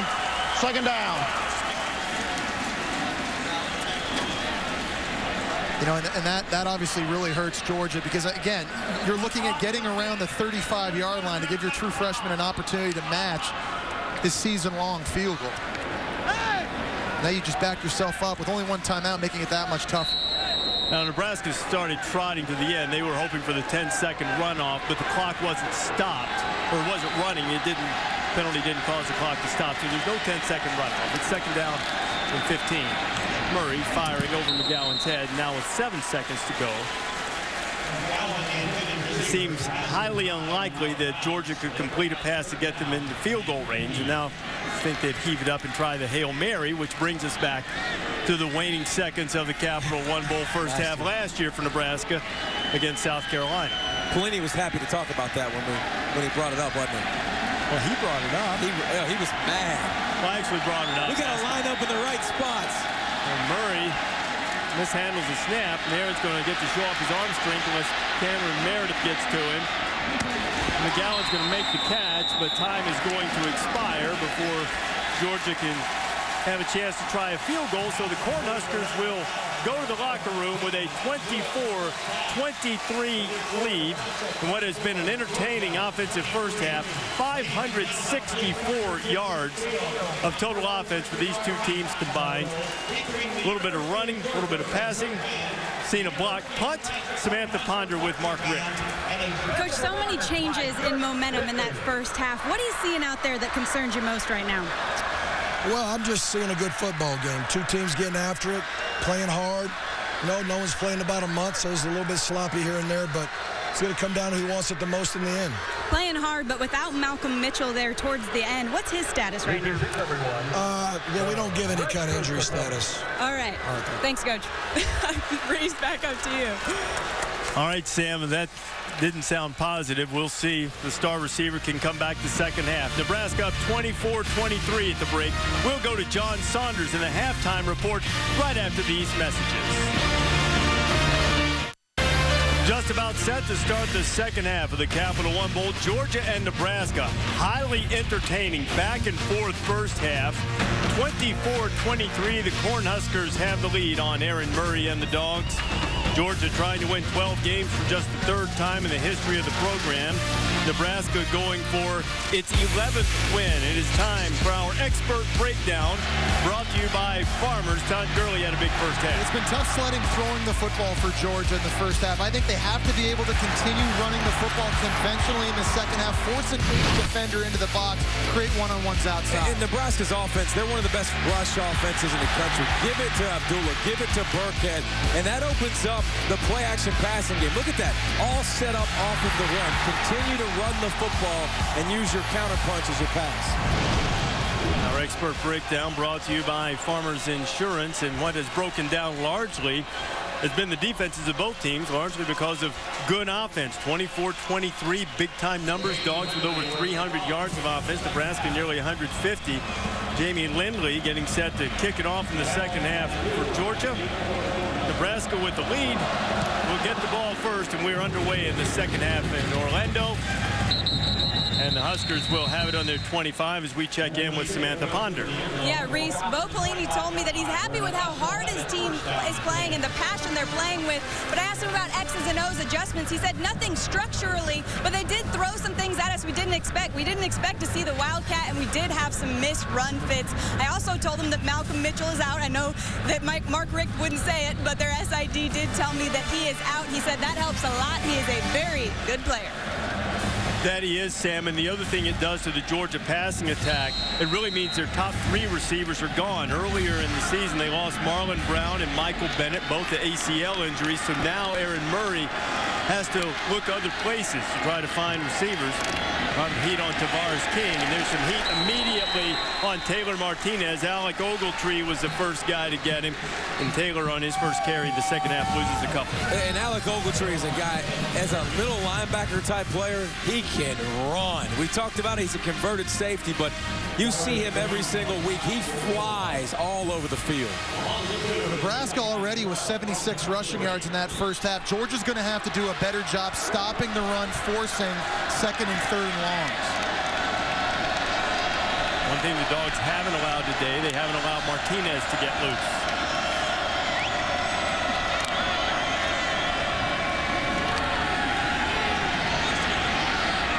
Taylor gets rid of it in the flat. It's complete. Up close to the first down is Kenny Bell, a pickup of 11. I think he's going to be just a little bit short. And how about Martinez? I mean, just staying patient, not weirding out, not wigging out and getting outside the pocket. It's a good job just staying patient and getting 7 yards. Burkhead hitting the backfield, keeps those legs churning, and he'll have the first down.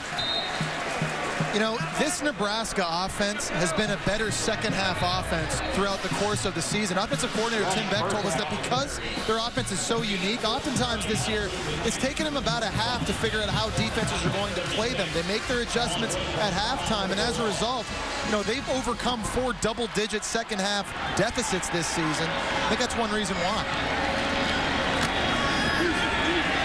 Martinez gets away from Jordan Jenkins, now throws it to a wide open Cotton in the middle of the field, and Ben couldn't hold it. Another You can hear the agony in Reese Davis's voice.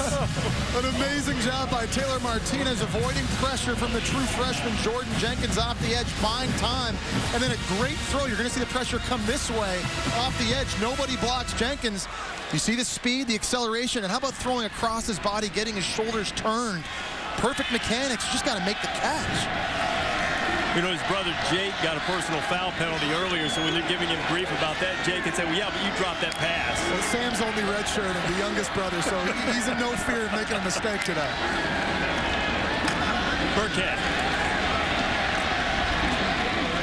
Across the 40 to about the 42. It's a pickup of 6.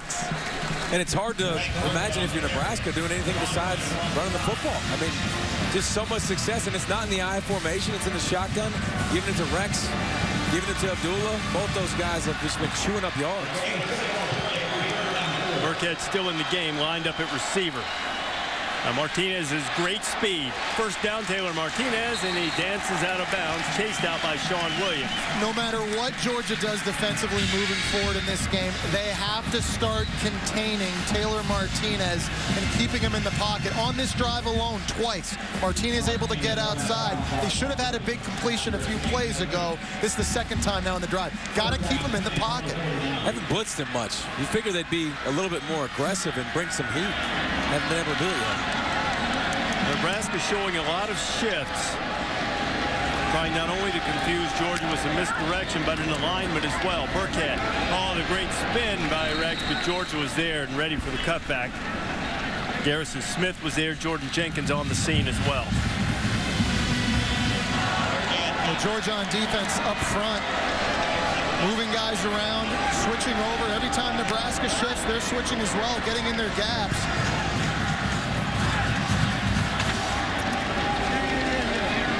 Already the 8th play in this opening drive of the second half.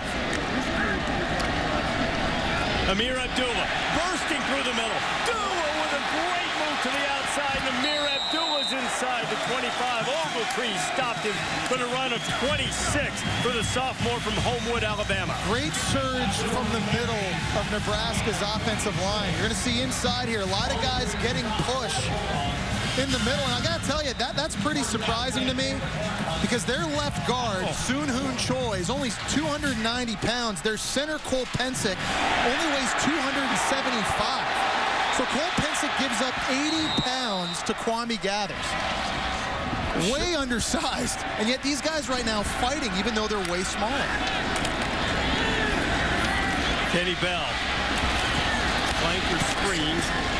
Kari Rambo standing him up, and a host of dogs coming over to help. Short gain on that one. That run by Abdullah. Sean Williams just got abused. Well, oh, what a move. They call him Mighty Mouse, and he can make you miss. But guys, he squats 540 pounds. He's 5'9", 185 pounds. So when you see him in the open field, you think, oh, you know, this guy's going to try to shake me. But he can run you over also. I mean, this guy can do everything. It was one of the reasons they really liked him, despite his diminutive stature, is the fact that he was an inside runner as well as just a perimeter guy. And the Cornhuskers starting to feel it. Their fans who have made the trip to Orlando on the heels of the disappointment of the Big Ten championship game, rallying behind. Nebraska up by 1 and driving. This is the Capital One Bowl on ABC. Coming up later on this afternoon on ESPN, Monte Ball, nobody has visited the end zone more than the Wisconsin star running back. He'll be in the Rose Bowl game presented by Vizio against number 6 Stanford. Coverage begins at 4:30 Eastern on ESPN. Better have his game face on. This run defense he's about to see is serious. Shane Scove, Chase Thomas, James Vaughters, Trent Murphy, but no Terrence Stevens. Suspended, the big nose tackle. How big of a loss is that for Stanford's run D? Could be huge. We're seeing an impact with Georgia being without its nose tackle, Big John Jenkins, in the middle in our game. Look forward to Wisconsin and Stanford on ESPN later on this afternoon. But right now, Nebraska's looking at a 2nd and 4 in the Georgia red zone. Cornhuskers have taken the second half kickoff and marched it down the field. Taylor Martinez. Martinez inside the 10. He's got a 1st and goal. Well, again, it's not anything that we haven't seen all night. You got him in the shotgun, and you watch, Jarvis Jones on the end of the line of scrimmage. You have a decision to make. Why would I block you? You take Rex Burkhead, the quarterback goes right up the middle.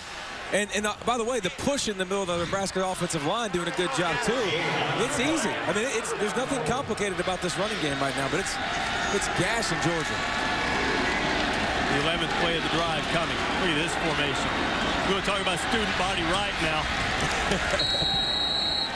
Rex Burkhead got a couple, and as they're trying to get into the end zone, Taylor Martinez, who earlier set the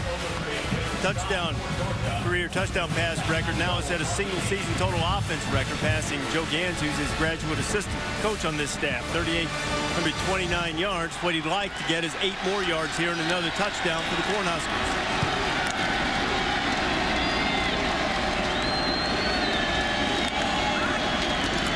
Burkhead.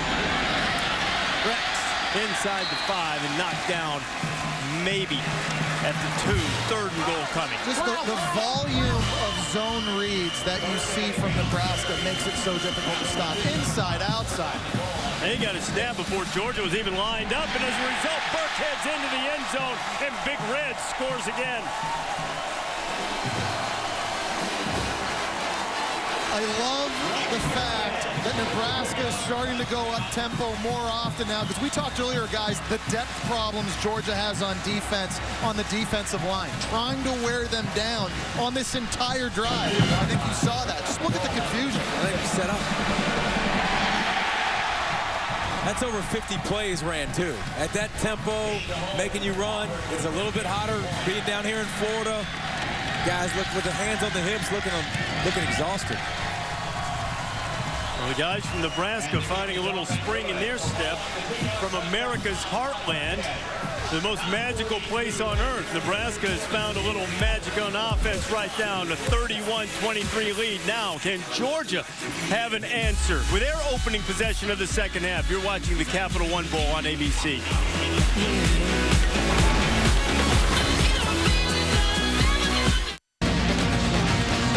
Great event all week, the Capital One Bowl, part of the Fan Fest festivities that you see. And Mark Mentry, the senior vice president from Capital One, giving the winning in the mascot challenge to Raider Red, the Capital One mascot of the year.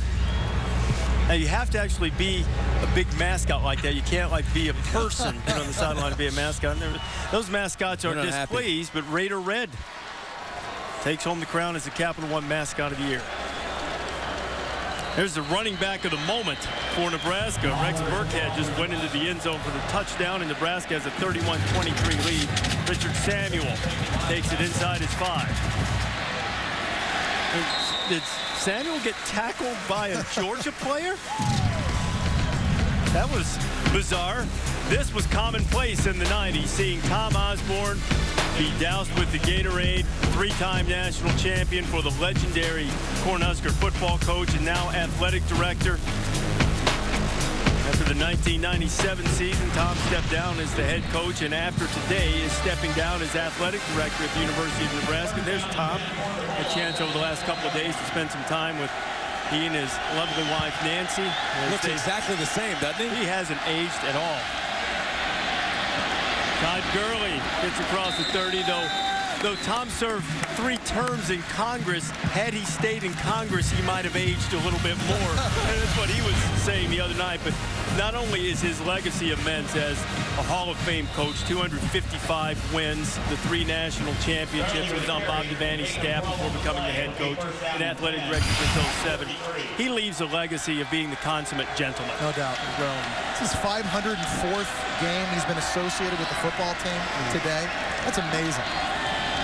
He's going to serve as AD Emeritus until Sean Eichhorst, who's already in Lincoln, as Gurley picks up a few, takes over full-time, sort of show him the ropes, and then Tom's going to spend more time with his mentoring program, continuing to serve the community, and we certainly salute him and wish him well in his next endeavor. Well, Georgia can serve themselves right now by getting a good drive and generating points. They have to find a way to get the momentum back. Nebraska took the lead late in the first half, marched down the field, scored a touchdown on their first drive of this half. Aaron Murray and Georgia now have to answer. We were talking about the Georgia defensive line being thin. Same could be said for the Nebraska defensive line as well. Short pickup to the 40. Georgia's going to be about 3.5 yards short of the first down. And the offense completely changes now, too, without a speedster on the outside with Malcolm Mitchell. Nebraska, they wanted to play man coverage regardless. Now they really can play man coverage. If Georgia doesn't run it, they're really going to struggle in the passing game because of Nebraska's secondary. Justin Scott Wesley's going to get some more playing time. He's at the top of your screen.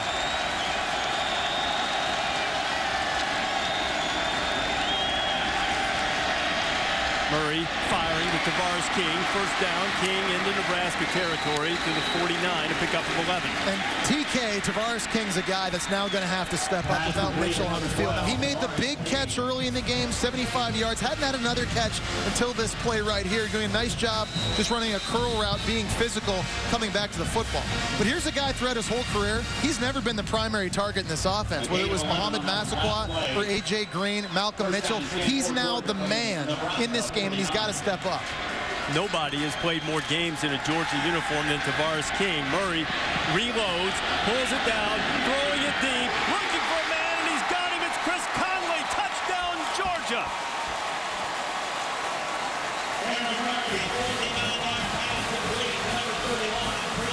How about Conley, who caught that final pass in the SEC championship game only to see time expire, coming up with a huge play when Georgia needs someone on the outside to step up. It's a great job by Aaron Murray using a little pump fake, and it holds the field safety inside and allows this play to even happen. There's a safety covering the tight end. The fake holds Stafford for just a split second, and a great catch by Conley. Conley said, I can go deep.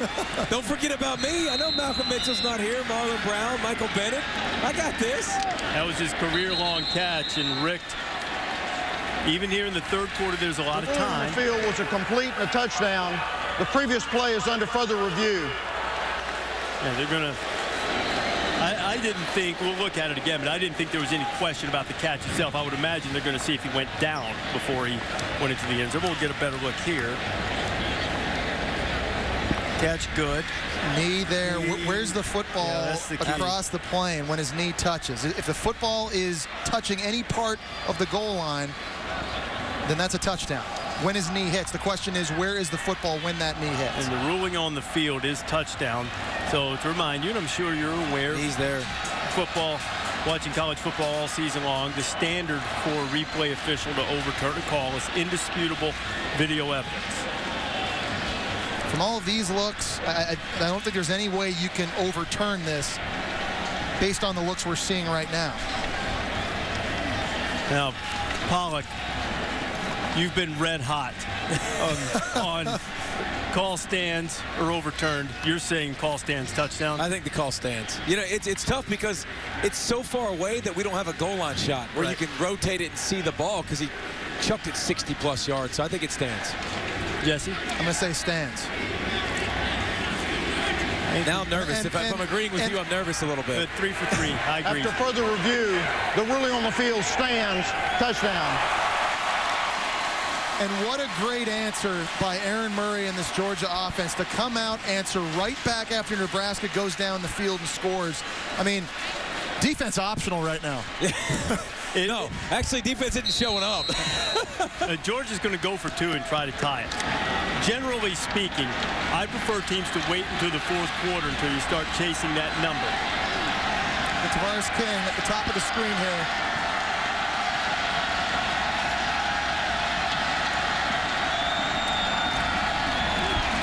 Murray firing, and the 2 is good.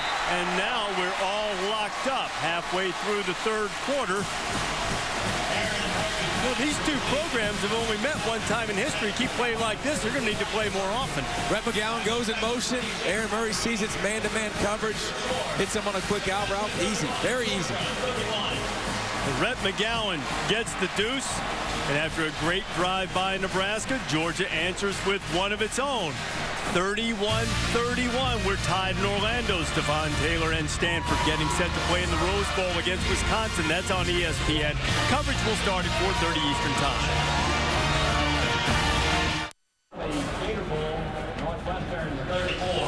Spectacular day in Orlando for the Capital One Bowl and aerial coverage brought to you by DirecTV. If you call yourself a sports fan, you've got to get DirecTV. 31-31. Georgia and Nebraska all tied up, and they not only perform on the field but off of it as well. Capital One Academic All-America team players selected by the sports information directors, both Georgia quarterback Aaron Murray, psychology major, and Nebraska senior Rex Burkhead in his degree in history with 3.45. Burkhead's a two-time Academic All-American, was also a National Scholar Athlete from the National Football Foundation. How about Sean Fisher, starting linebacker for Nebraska? He's a second-team Academic All-American. A lot of smart guys playing in this game. And Sean yesterday was saying that he's on his way to med school. Amir Abdullah was on his way toward the 30-yard line until he was greeted by some guys in red and black, and a flag comes in at the end of the return. Jamie Lindley's kick returned by Amir Abdullah. But Fisher, the linebacker you were referring to, a 4.0 student. 25 yards on return. After the play, personal foul, unnecessary roughness on the return team, number 21. 15-yard penalty, first down.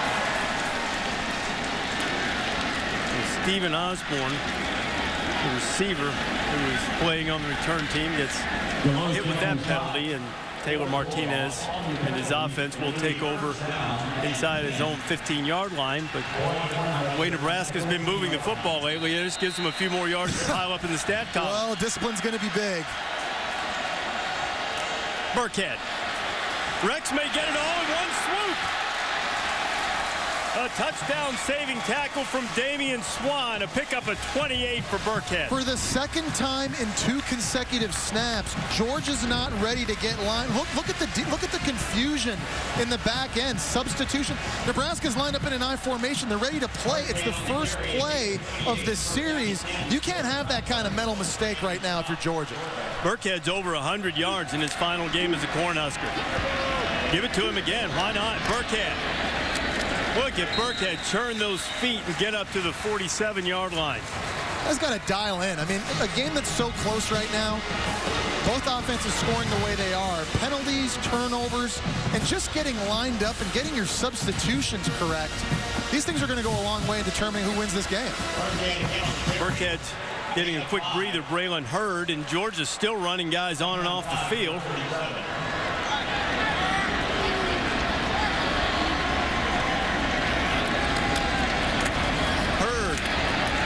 Drives right into the chest of Alec Ogletree. Looks like Braylon's going to have enough of the first down. That's Georgia defensive coordinator Todd Grantham. So what about this right now, David? How do you handle this confusion the Dogs are dealing with? I think every defensive coordinator wants to make sure that they're in the optimal defense and substitute and make sure that you're defending it the way you want to. But at some point, you got to line up and play ball, and you got to get in the right spots. And people aren't even lined up right. They're not attacking.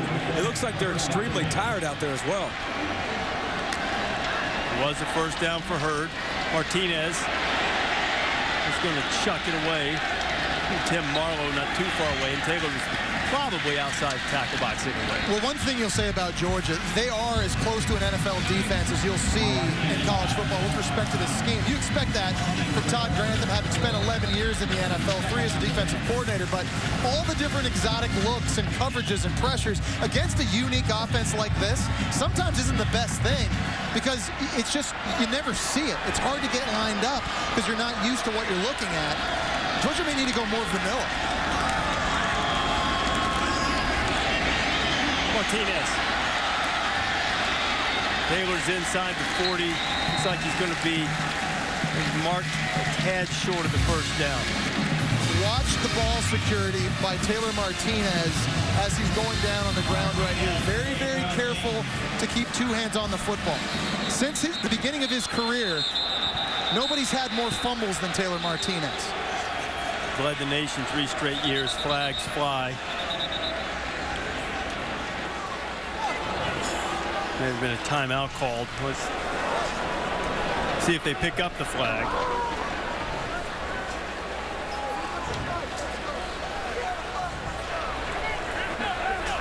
There is no foul on the play for 12 men on defense. Prior to that, timeout, Georgia. 30-second timeout. But yet another example. I mean, you have to call the timeout because you're trying to avoid too many players on the field. If you're Georgia, get it fixed. And in a tight game like this, only one timeout now remaining for the Dogs. When it looks like it's a score fest. Yeah, that could loom large in the waning moments if we end up having a tight game right at the end, and we certainly do now. The 5:34 remaining in the third quarter. It's been an entertaining one. If you're a defensive purist, it certainly hasn't been a thing of beauty so far. No, it definitely hasn't. And when you look at both teams, they're doing what they want to do. And if the turnovers weren't a factor, then it seems like they'd score in every single possession. The offense is Nebraska with their tempo and their running games giving Georgia fits, and Georgia with the deep passing game has given Nebraska fits. I just think from a clock management standpoint, the substitution standpoint, it hasn't been very good for Georgia now 2 straight games.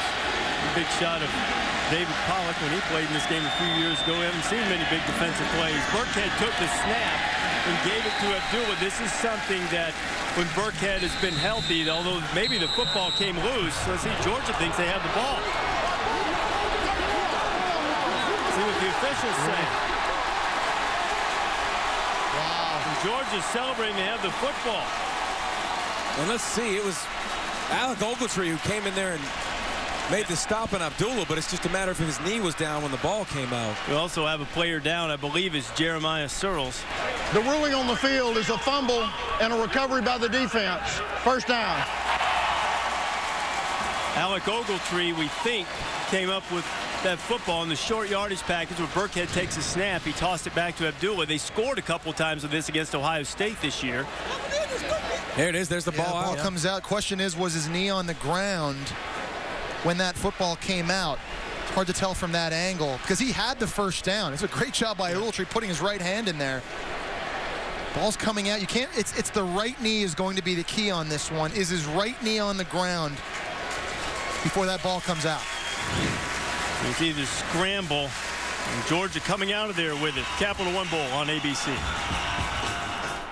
Turnover, if it stands, huge for Georgia because, again, trying to regain momentum. Remember, they just scored a long touchdown pass on the previous possession, but also giving the defense a breather because they were getting gashed on that drive. And Alec Ogletree is the guy that comes in there, and you're looking at Abdullah's knee to see if it goes down first, and you could tell it doesn't go down. You can't see it right there with the wash, but and then Ogletree, pretty heads-up play. A lot of times you see the ball out, guys don't go and grab it. He reaches in, grabs the football, and is able to come up with it. And Georgia gets the football. Unless you want to dispute it, Reese. No, you know what? You looked at the. You see Jeremiah Searles, the offensive lineman who was hurt on the play. The other angle we looked at, Ogletree also beat Jake Cotton to the ball. Yeah. Cotton saw it come loose very quickly and was scrambling for it, and Ogletree did a terrific job. Ogletree, who has yet to make a decision as to whether this will be his final game as a Bulldog. He's a junior, highly thought of, tremendous speed. As David mentioned earlier, a former defensive back who's moved to linebacker, and been very impactful for a Georgia defense, which is loaded with talent, but because of some continuity issues, perhaps even some depth issues, they've struggled a lot late in the season, particularly against the run, as we take another look at this Amir Abdullah play to see whether the knee was down when the ball came loose. Yeah, I think this is going to stand as a fumble. I don't know if there's any indisputable video evidence to overturn the call on the field. Following the fumble recovery, the Bulldogs now have the ball first down and 10 after 130. Now if you're Nebraska defensively, if this does in fact stand, you got to say to yourself, no more deep throws allowed downfield. No more explosive plays in the passing game. We've already given up 2. Let's make Georgia earn their yards. So we're even in turnovers as the fumble stands, 2 apiece. We're even in score at 31, and Georgia has it back after the Abdullah fumble. Fake to Keith Marshall. Anchors after Murray. Murray's going to be chased out of bounds. And picked up maybe 3.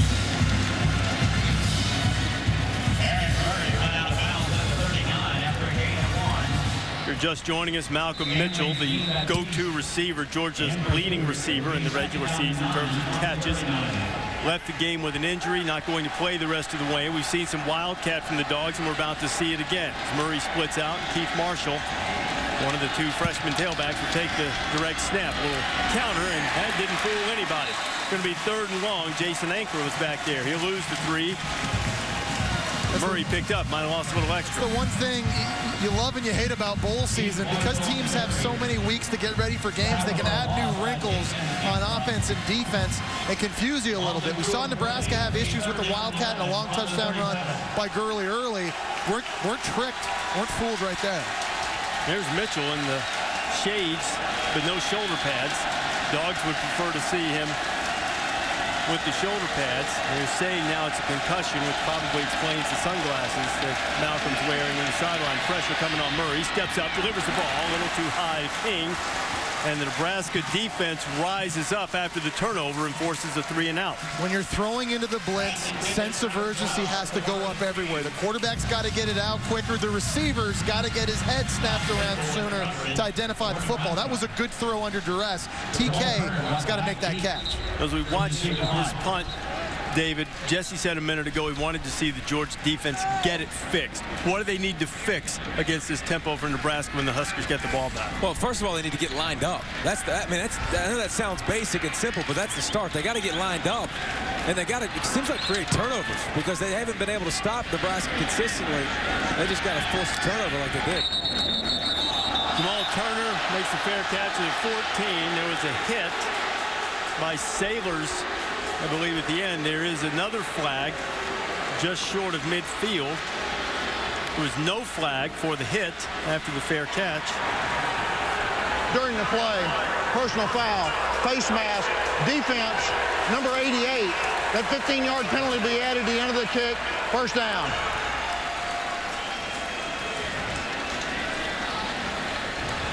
I mean, Arthur Lynch, they got called for the face mask, so Nebraska was going to start inside its own 15. Again, you talk about discipline, close games, penalties, turnovers, substitutions, all these things. Can't afford those types of penalties right now. That's at least the fourth personal foul. No doubt. That Georgia's committed. Now you just gotta suck it up, man. You've given up a lot of points, you've given up a lot of yards, but as a defense, you just got to find a way to make plays. And Ogletree did it the last possession. Now it's got to be somebody else. Well, what point does pride set in? I mean, you gave up 350 on the ground against Alabama. Otherwise, you're probably playing in Miami in a couple weeks. Or in a week. And once again, we have a little issue with the down marker on the far side. Officials right on top of it. Down marker signal fourth down. Clearly first now. Burkhead. Maybe a pickup of one as we check in with Robert Flores. Hey, Reese, Outback Bowl, South Carolina and Michigan right now on ESPN. Michigan quarterback Devin Gardner to Jeremy Callan. They went for two and missed, but the Wolverines still leading number 10 South Carolina 22-21. Early fourth quarter on ESPN. Boy, this could be a great 2 days for the college football fans who have SEC fatigue. Northwestern has already beaten Mississippi State. LSU lost last night. South Carolina's trailing. Georgia's in a battle with Nebraska here. Well, and if Big Ten fatigue or being punching bag, too. They're getting sick and tired of hearing it. Ball start. Offense. Number 76. 5-yard penalty. Second down. And here's some positive signs. I mean, you create a turnover defensively, you stop them on a run for no gain, and now you force a penalty. You're actually bringing a blitz. You got them to jump a little bit, forced a penalty. Now good things are starting to happen. Not hard to blame them jumping when you got Jarvis Jones lining up opposite you. Draw to Burkhead. Franks with a terrific pickup, getting low to the ground to the 36, a pickup of 10. He'll need about 4 more for a first down as we check in with Sam. Been talking about fatigue. It's a legitimate issue right now for something as simple as the sun. The difference between the two sidelines is incredibly notable right now. I just walked from the Nebraska sideline over to the Georgia sideline. It felt like it was 20 degrees cooler over there. Guys are looking into the sun, trying to use the air conditioners and misters when they come off, but it's hot over here for the fans too. Matters a little bit more for the players though. And Sam, you know, you'd think that would sort of fit with the climate. A little bit warmer in Georgia than it is in Nebraska, so Nebraska has the cooler sideline. Martinez scrambling. Will he be able to get to the marker? He will not. Christian Robinson chased him out of bounds. It'll be 4th down. This is a great job by Todd Grantham, showing blitz, confusing Taylor Martinez, and checking out. Look at Bakari Rambo. He comes up to the line of scrimmage. You see Swain come up to the line of scrimmage. They check out, come out of the blitz, confuses Taylor Martinez. He didn't know where to go with the football, and you make a play on defense. I call him Swan again.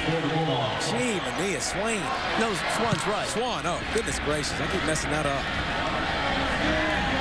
McGowan messed up the catch. He muffed it for a moment, but was able to corral it. Georgia will have it on the 26 and avoid what would have been disaster. 31 all, just over 2 minutes to play in the 3rd quarter. Terrific day of football, not only here on ABC, but on ESPN coming up in a bit. Barry Alvarez, 118 victories, the winningest coach in Wisconsin history, a 1-game return engagement as head coach in the Rose Bowl. He's the interim coach, who's the athletic director, and return to the sideline. He'll coach against Stanford. Barry has 3 Rose Bowl wins, 3-0 in the Rose Bowl in his career, trying to join Woody Hayes with 4 victories. Wisconsin's in the Rose Bowl for the 3rd straight year. Haven't won one yet, at least in this incarnation. This group of the last 2 visits, and they'll see if they can against Stanford.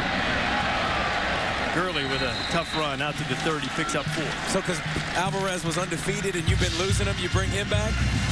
Well, come on. It had a little bit to do with Brett Bielema taking the Arkansas job, too. Now, this is a time, I think, guys, Georgia needs to get Todd Gurley going. They have to be able to stay on the field, sustain drive. Sam was just talking about the sideline for Georgia, how fatigued everybody is in the sun. Stay on the field. Give your defense a chance to catch their breath.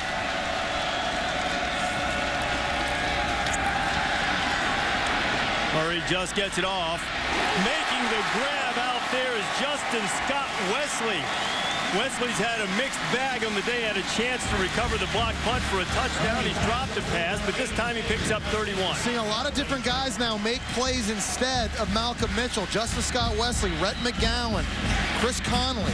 There's a great catch in double coverage. Nice job by Murray putting the air under the football, allowing his receiver a chance to locate it. Gurley inside 35. Might be fair to say, too, that Stanley Jean-Baptiste didn't play that beautifully. No, not at all. But again, we have talked about Murray, though, and the inability to throw people open a lot of times and seeing it and pulling the trigger. He threw that in there. Either way, I mean, that was a great throw. 2nd down and 5 as Gurley's over 100 yards on the day. Both he and Burkhead have had good days. Quick pass out to King. King looking for running room and not finding it. Deontay Evans. That's a good example of why you have to be so accurate throwing against this defense. If Aaron Murray puts that football out in front of King, he's got an opportunity to take his momentum forward, generate more yards. But you see how quickly Nebraska rallies to the football if it's thrown just an inch behind the receiver. Difference between 3rd and 5 and maybe 3rd and 1 or a 1st down. Georgia's 8 of 12 on 3rd down. Last half minute of the 3rd quarter. Gurley breaks a tackle, has the 1st down. Gurley inside the 25, and he's running tough before Damian Stafford got him. Talked about the importance of Nebraska tackling in space, and here's P.J. Smith at safety coming up with an opportunity to make a stop on Gurley right there, and he doesn't get it done. What did Coach Rick tell us yesterday? Gurley's 230 pounds, carried the ball first time in fall practice. Hey, did you ever think about stiff-arming a guy? Not really. I taught him how to stiff-arm this year. I think it works out pretty well for the big fella. The Bulldog defenders who had to scrimmage against him weren't exactly grateful for Rick's little piece of advice there, and most SEC defenders weren't either, and probably not Nebraska's either. We got a barn burner going, headed to the 4th quarter, all tied at 31. The Capital One Bowl will continue after these messages and a word from our ABC stations.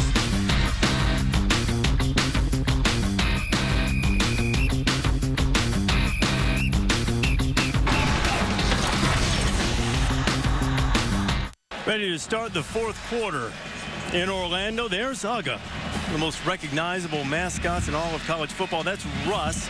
He's 25 and 11, I believe, as the Georgia mascot. Pure white English bulldog. The Seiler family has bred the dogs to Be the mascot for many years for Georgia. And Russ Uga's seeing a good one right now. 31-31 as we start the fourth quarter. As Georgia has it on the move just inside the Nebraska 25. Both Gurley and Marshall are in the game. Gurley's out there in the trips formation. Now Aaron Murray's going to have to run away. Marshall's got a chance to catch it. What a grab by Marshall for the touchdown.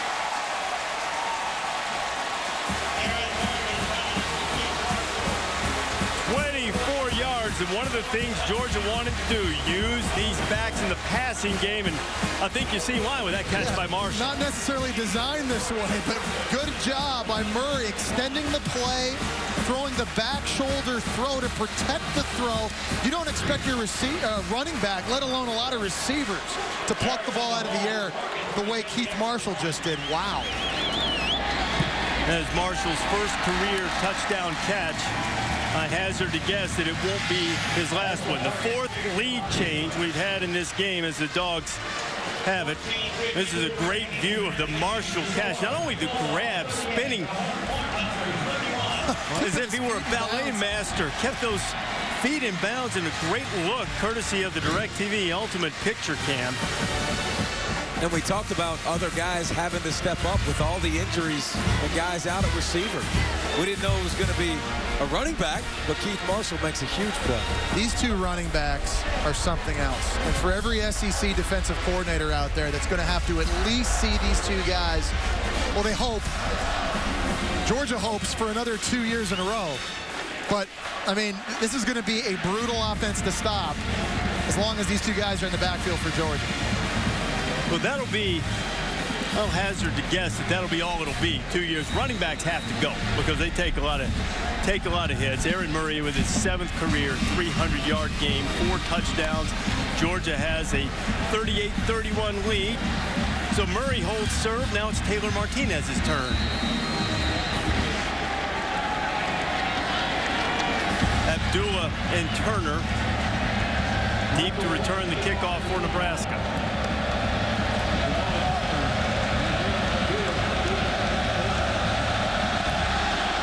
Morgan puts a foot to it. Turner in his end zone thought, oh, he hesitated. Let's see if it cost him. It cost him a hit right in the kisser. And this ended up costing him just a yard. Alec Ogletree was the one who delivered the hit on Turner, and there is a flag down. We'll check that out. We have footballs. And I'm looking to see what the call is. There's a personal foul on Georgia, so it's going to be a 15-yard penalty from the end of the run. I don't get a ball, so I'm just going to hold this. Well, I'll let you see this one in a minute. That's a nice new one. We always know quarterbacks very particular about the footballs they throw. This is the one Aaron Murray's throwing in this game from Georgia. This, however, is the ball Taylor Martinez likes to throw. He likes it very, very worn in. This looks like something Tommy Frazier, Lawrence Phillips, and Amon Green were toting back in 1995. Every quarterback the day before a game goes through all the footballs and finds the magic seeds that he wants to spin on game day. Taylor Martinez's football, as you can see, looks like it's been around since the 70s. Burkhead looking for running room. Cutting back, he takes a huge hit. Sanders Cummings was the one that delivered that hit. So what's the difference in terms of quarterback preference if Martinez likes an older football like that? What's he hoping to gain? I've always felt that footballs that are more worn in are easier to grip and they spin and spiral better, in my opinion. But then again, everybody's different. How about worn down? That's right. My this thing's goodness. like soft leather. The paint's gone off of it, for goodness sakes. Well, the one that Martinez is using, he's used effectively. Good day for Taylor, 13 and 19. Over 185 yards, couple of scores. And now he finds his team down by 7 in the fourth. Burkhead, Ogletree is there. Now Alec Ogletree is starting to assert himself. It'll be 3rd and long. One key player we have to keep our eye on right now, guys, is right tackle Andrew Rodriguez, who's playing in place of Jeremiah Searles that was injured a few series ago. With Jarvis Jones, with Jordan Jenkins coming off the edge on these critical 3rd downs, the right tackle, that's a place you got to keep your eyes.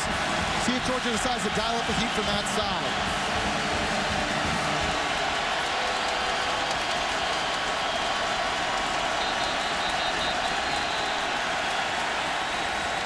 Garrison Smith was pointing. False start. Offense, number 63. Who'd you say? Penalty, third down. It's Andrew Rodriguez who is called for the false start. It'll be 3rd and 13. He's a backup right tackle playing in place of Searles, who is second team all-conference. You got Alex Ogletree. I get it. I mean, you got Ogletree. You got any of these guys coming off the edge. It's tough not to flinch. It's getting loud now, guys, in the stadium. When you rush Taylor Martinez, you want to get up the field, but you don't want to get too far up the field where he can take off and run, too. Remember, he's lethal running. Jones, that's a hold on Rodriguez. Let's see what happens in the play. Martinez needs to make sure he doesn't take a big hit because Rodriguez was completely schooled by Jarvis Jones. He just reached out and grabbed him. Great design by Todd Grantham, understanding where the weakness in this offensive line is right now, putting your best pass rusher on him. Offense, number 63. That penalty's declined. 4th down. And it's off the line of scrimmage. Watch. I mean, watch the first step of Jarvis, and he just blows right by Rodriguez. And Rodriguez does a smart thing. You got to tackle him to keep your quarterback alive. And because you hustle and make a play on defense, you don't replay it. You don't have to accept the penalty. 2 big stops in a row for the Georgia defense that looked like they were out of gas a little while ago. Now, by the way, Rodriguez in the game for Searles, but Searles was in that series at left tackle. That was part of the plan. They're rotating some guys up front for the Cornhuskers. Snap to Maher. He gets it away. McGowan inside his 15. And Rhett stepped out of bounds. Georgia with a 7-point lead and the ball, trying to stretch it out a little bit. The Capital One Bowl on ABC.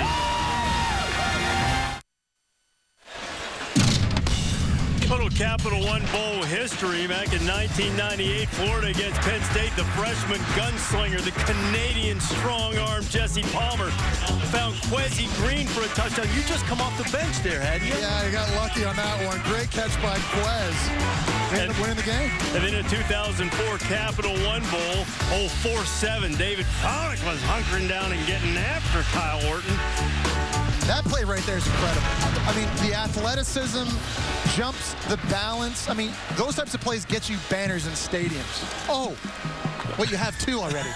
You get 1 for each sack you get. Or did you have how many sacks now? 3 in that game. My bad. There should be another banner up there. There's the other apparently one. I needed a couple more, though. Jarvis still got a record, didn't he? Jarvis Jones today has eclipsed David's record at Georgia for career tackles for loss and sacks. And now the Georgia quarterback is sacked by Joseph Carter. Here is Sackman Jones taking care of the new record at Georgia. I tell you what, he missed 2 games too.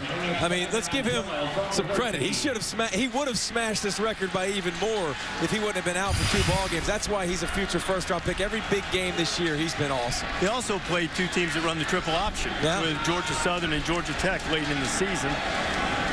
That's amazing to have those kind of numbers. Well, you've really played 9 games this year in terms of a season numbers. Another tackle by Carter on Gurley. And going back to Jarvis Jones, started his career at USC, suffered a neck injury, and the doctors at USC wouldn't clear him to play. It was devastating to him. He's a passionate football player. Got second, third opinions. Mark Richt went with him to some of the medical opinions when he was looking to transfer. He's from Columbus, Georgia. Transferred back to his home state school, and it's worked out well. And this is working out well for the Dogs. Chris Conley is on his way. There goes Conley.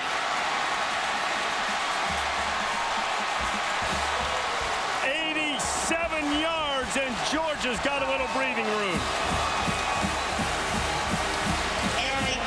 Great play call by Mike Bobo, anticipating pressure from Nebraska. 3rd and long, they dial up the slip screen outside. That was the perfect play call for that defense. You're going to see they're going to get a guard out front. They slip guys out. 2 in the second level, and there's nobody home. Chris Conley, 2 huge touchdown catches in this game. Georgia, a Among the national leaders, however you want to describe long play categories, in top 5, it plays a 50 or longer, just had their longest play of the season. 87 yards, and the Dogs are up on Nebraska, 45-31. Conley putting it in the house. The Capital One Bowl on ABC. Nebraska has to answer when you come back.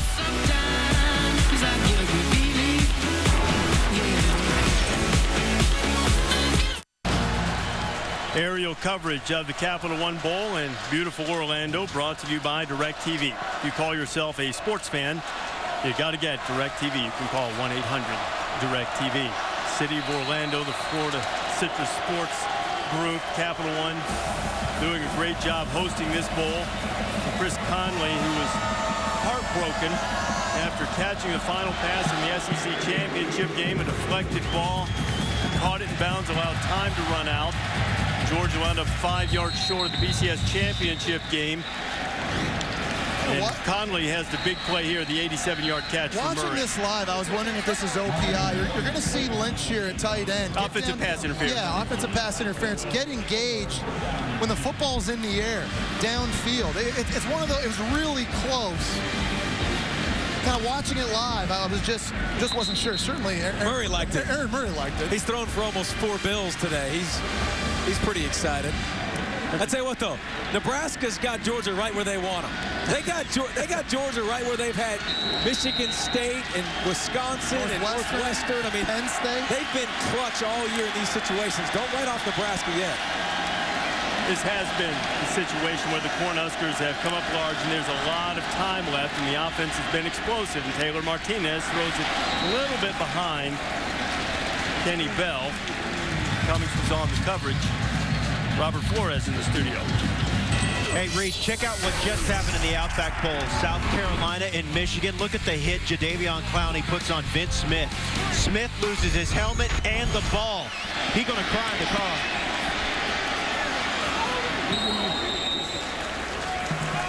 Wow. Clowney believes he can win the Heisman Trophy. They're going to be every offensive player on South Carolina's schedule next year petitioning for him to be able to enter the NFL draft early. Well, he's a lock for sophomore. He is a lock for the first overall pick. Well, and I think a lot of things can happen if he stays healthy. He is a lock. Wow. He's an for the 2014 NFL draft. 3rd down and 2. Martinez wanted to run the shovel pass. Instead, Taylor's going to run it himself. He's got the first down across the 40. Sorry, Rambo with the stop. Pick up a 10. And that's unstoppable. I mean, you put Jarvis Jones in a position where you have to take the shovel pass, play the quick down, or take the quarterback, and you kind of just get stuck in no man's land. Taylor Martinez looks a little ginger getting up after that play. Was kind of hobbling around a little bit. He's going to have tremendous toughness here late in this game. First down and 10 at the 42. Burkhead. Rex going to get about 3.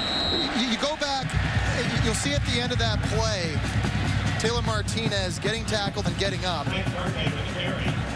Here he is handling the football. Oh, this is just the very last play now. After handing the football off, something's not right now. Here's the tackle where it appeared to get hurt. Well, see him kind of grab that knee a little bit. See how it affects his mobility. Amir Abdul is checked into the backfield.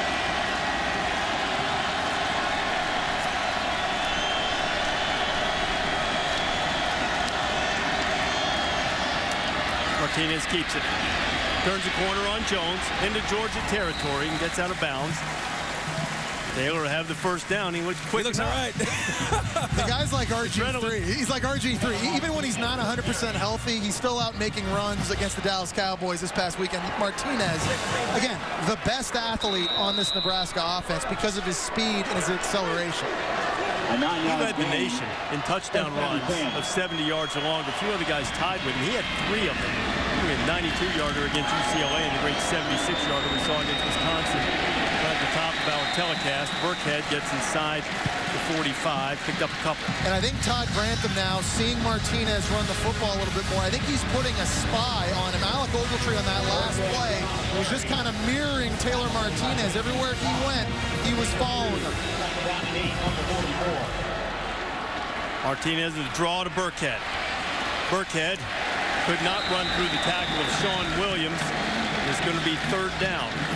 And you're still not in too much of a hurry. I mean, you don't have to pitch it every single time. You have plenty of time. You can run the football. You've had so much success running it. You don't have to drop back and throw it every time. Probably 2-down territory. So you can get half of it here and then half of it on 4th down. Burkhead comes to the sideline. Rick exhorting the red and black faithful.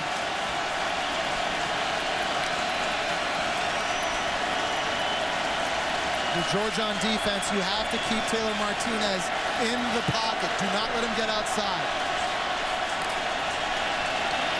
Martinez to throw. Caught. We'll see where they're going to give him forward progress is Quincy Enunwa.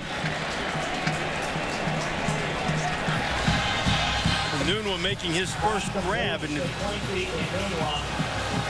really a guy who's giving the first down, Jesse. Yeah, a guy whose name we haven't really called in this game today. Great possession receiver at 6'2", 215 pounds, kind of a big body, able to shield the defender, Sanders Cummings, on this play.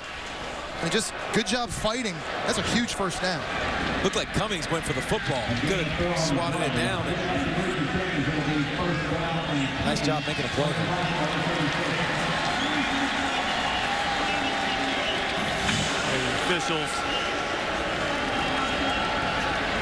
Officials resetting the clock. 7:58, 7:58. Well, it's 7:58 on the clock. And Enunwa went out of bounds.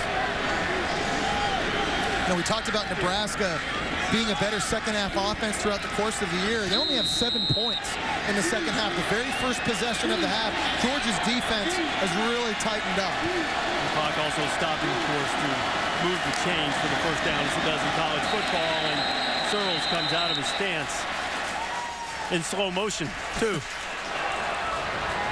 False start. Offense. Number 71. 5-yard penalty. First down. And what's kind of happened with those stops you're talking about Georgia, too, is Nebraska's had more penalties. They've committed some offsides penalties, and the right tackle spot in particular, that's 2. That wasn't even Jarvis on those. Well, it was Jordan Jenkins who's going to be close to Jarvis. Never-ending supply. Now Jarvis is up there at the top of the screen over the right side. There's a tight end, Kyler Reed, lined up on that side now as well.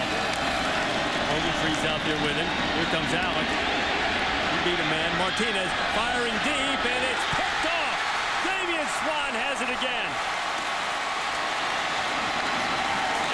Swan with his interception the second time today, and the Georgia defense forces the 3rd turnover from the Nebraska offense, and now the Huskers are in some trouble. The pressure forced a bad throw by Taylor Martinez. Top of the screen, you're going to see Jarvis Jones inside. Ogletree on the outside, though. That's not a good matchup, having Rex Burkhead blocking him one-on-one. It's a nice step up by Martinez, but he doesn't get enough on the football. Swan able to make up ground, make the pick. But how many times have we bragged on his mechanics of changing, and then you see him throw that football off of his back foot, just floating it up there.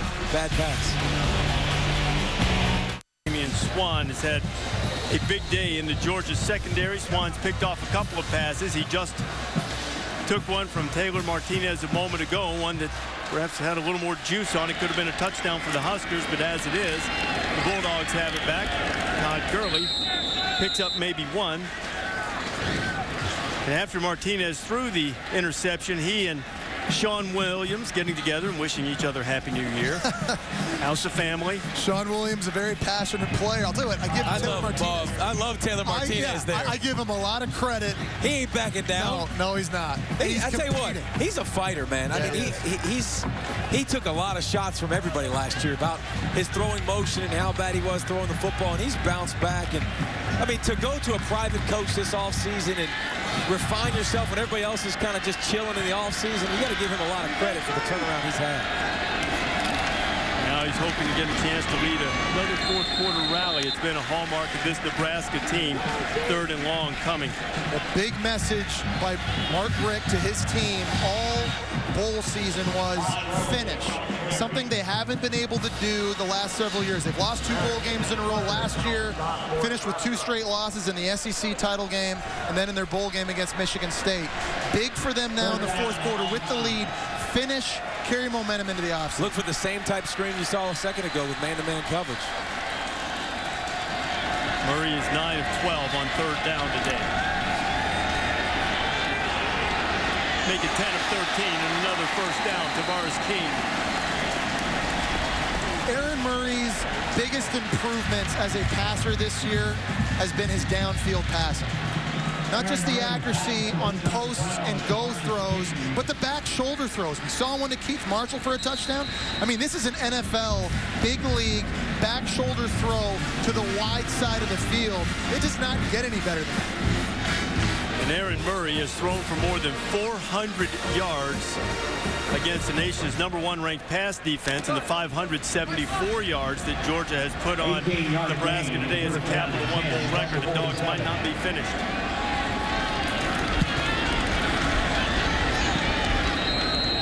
Gurley, short game. You're seeing the game Aaron Murray's having today against what was statistically the best pass defense in college football. The question becomes, spinning it forward, will Aaron Murray be back next year? Is he a guy that decides he wants to come out into the NFL draft? You've had a game like this.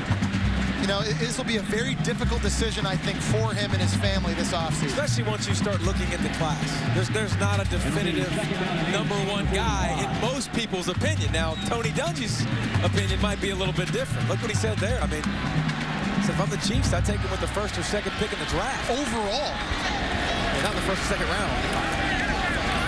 Gurley with a short gain. Another third down as we're inside 5 minutes to go. Nebraska desperately needs to get off the field on third down. So I'll ask your opinion, Jesse, is you look at what Aaron Murray has done. Peyton Manning didn't do it. Eli Manning didn't do it. Danny Werfel didn't do it. No quarterback in SEC history has had 3,000-yard passing seasons as Murray has. Should he come back, or is it time to go to the NFL? I think he should come back, having played the position. I always think you can never get enough snaps collegiately to prepare yourself for the next level. Now, I wasn't in the position Aaron Murray might be coming up here to make serious money if he comes out. Murray to throw again. It's down the middle. It's complete. It's another first down. He has been money. And I think, speaking of money, on third down, Justin Scott Wesley makes it. And I think you look at the class next year. Who's he coming out against? Teddy Bridgewater, maybe of Louisville. Logan Thomas. A.J. McCarron. A.J. McCarron. Keith Price, Washington. Braxton Miller, does he maybe come out? I mean, you have to forecast that. Those are all little things that Aaron Murray's going to have to think about when trying to project when it's right to come out. Well, and I think in the bottom line grand scheme of things, what's important to you? Do you want to go back to college? You'll never get that time back again. You know, I mean, this is the most fun time you're going to have. The NFL can wait. You always have the injury risk, but what do you want to accomplish? Do you want to win a championship? What's important to you?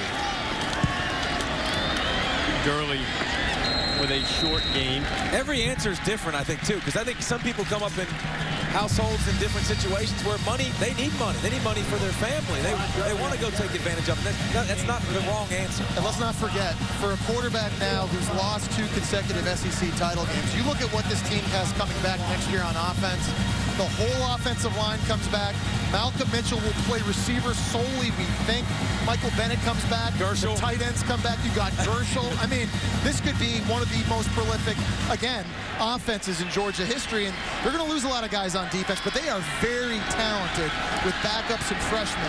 I mean, this is a team that could compete for the national championship if he decides to return. Flag is down. Murray's looking downfield. He throws it away. It was Jay Rome out there. We'll see what the penalty is.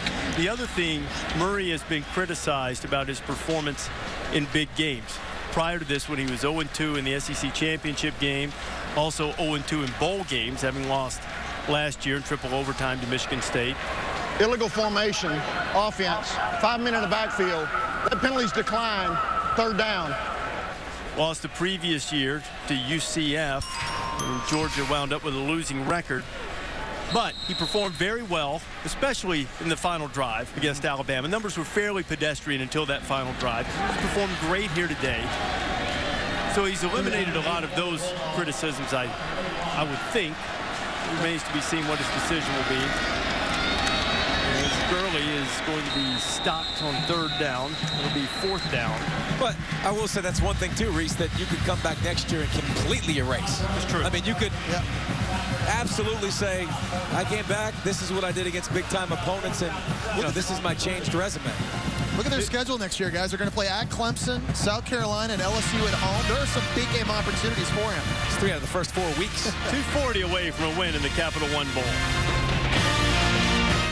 On ESPN, they've got a barn burner going in the Outback Bowl. Do you not kick a field goal here? I think they're up 2 scores. Don't want to get it blocked and get a cheap one. They're also going to let Murray try to throw another touchdown pass to Tavares King, and King doesn't. And he throws the football in disgust against the stands. Thinks he should have had that one. And another dime dropped by Aaron Murray. And tight coverage, one-on-one outside. And that's generally a play Tavares King will make. Man, that's a perfect throw. You got to catch that. That's unbelievable. That ball needs to be caught. And it's frustrating it'd be a great way for King to have ended his Georgia career, man, who's played more in the red and black and in those silver breeches that the Dogs wear than any other player in Georgia history.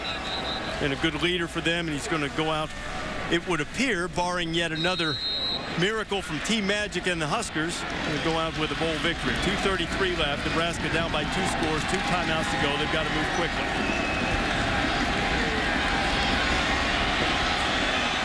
Martinez, he always moves quickly. He'll go out of bounds, and there's Sean Williams again. Those 2 guys have been going at it. We saw after the interception them going at it. They went at it earlier, too, on a run. They've been jawing and mixing it up. It's not a flag to hit a quarterback in bounds. You're allowed to do that. And that's on Taylor Martinez because he lets up. I mean, Martinez needs to know there's a defender bearing down on him. You got to scoot and get out of bounds. Help protect yourself. That's a clean play. Can't believe I just said that. No. I'm glad to hear you come around a little bit, though. You doing all right? The season with me will do that to you a little bit. A little bit. Will wear off on me. Well, we talked about what Georgia has coming back next year. You know, Nebraska offensively has a lot of explosive playmakers coming back, too. Not just Team Magic. 3 offensive linemen, Amir Abdullah, your top 3 receivers. And defensively. And firing is incomplete. He was looking for Jamal Turner. The other thing that Nebraska, despite losing a ton of guys on defense, they have 4 defensive linemen that Bo Pelini told us yesterday that he redshirted and in some ways perhaps regrets that decision. One thing we haven't mentioned that we probably should have is the absence of Baker Steinkuhler, who was their best defensive lineman. No doubt. You see Chase Rome, who's played a lot today, but Rome left the team, had a little personal issue in the middle of the season, so they had some depth problems on the defensive line, and Bo was saying, hey, you have it to do over again. Maybe he just lets those young defensive linemen get a little experience, but they are very talented, so they expect some improvement up front on defense next year when they get an influx of talent. There is Baker Steinkuhler, number 55 of the great Steinkuhler family in Nebraska. You consider their schedule next year. I mean, their crossover games are against Purdue and Illinois, not Ohio State and Wisconsin like this year. Martinez, Jarvis Jones almost had himself an interception to wrap up his Georgia career, likely. I mean, Jarvis in theory, to come back. He would have been a first-round draft pick last year, and he decided to stay, along with a lot of other guys, like Bakari Rambo at the safety spot, along with Big Jenkins at the nose tackle spot. They decided to stay, and he doesn't have anything less to prove in the college game. Can he come back and dominate again? Absolutely. He's broken your record already. Yeah. I mean, that's over with. Once you do that, I'll tell you what, man. Go get the big bucks. Because no one else could. Think of all the great pass rushers that came out of Georgia. Yep. It's unbelievable.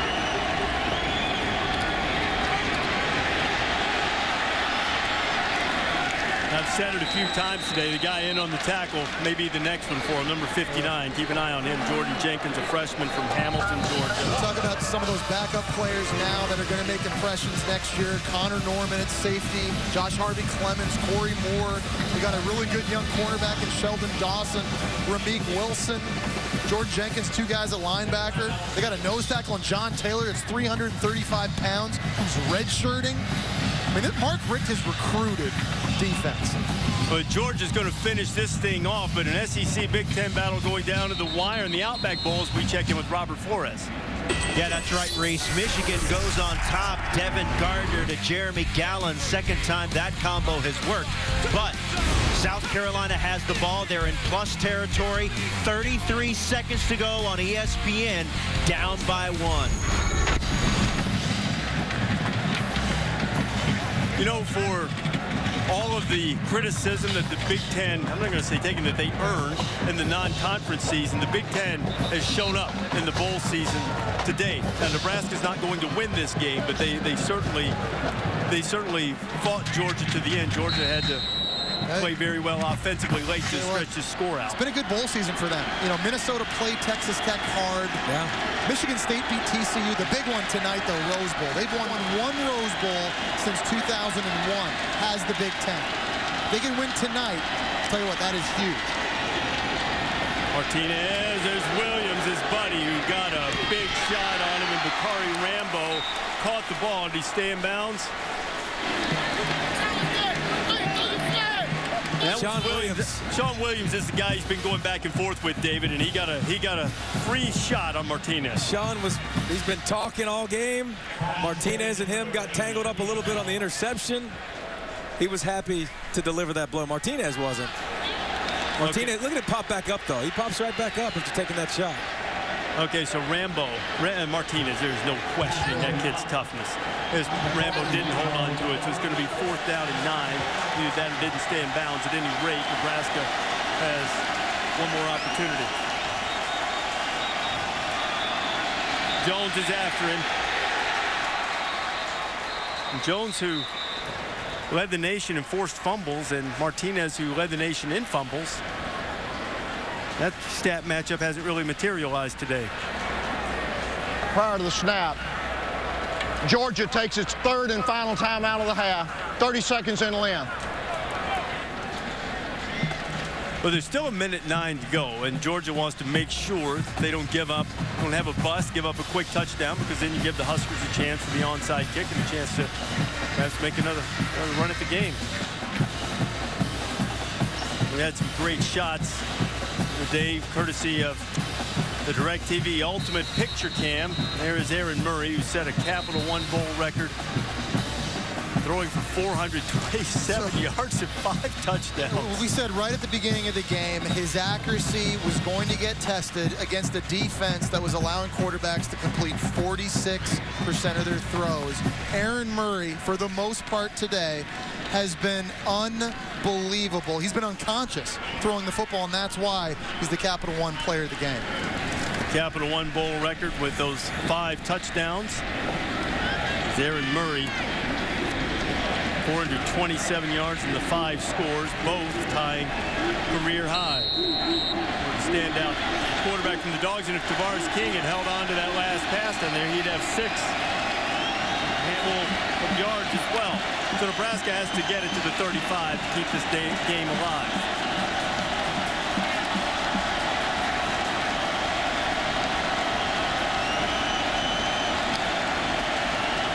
Jarvis Jones after Martinez, but Ogletree's got him, and that's going to do it.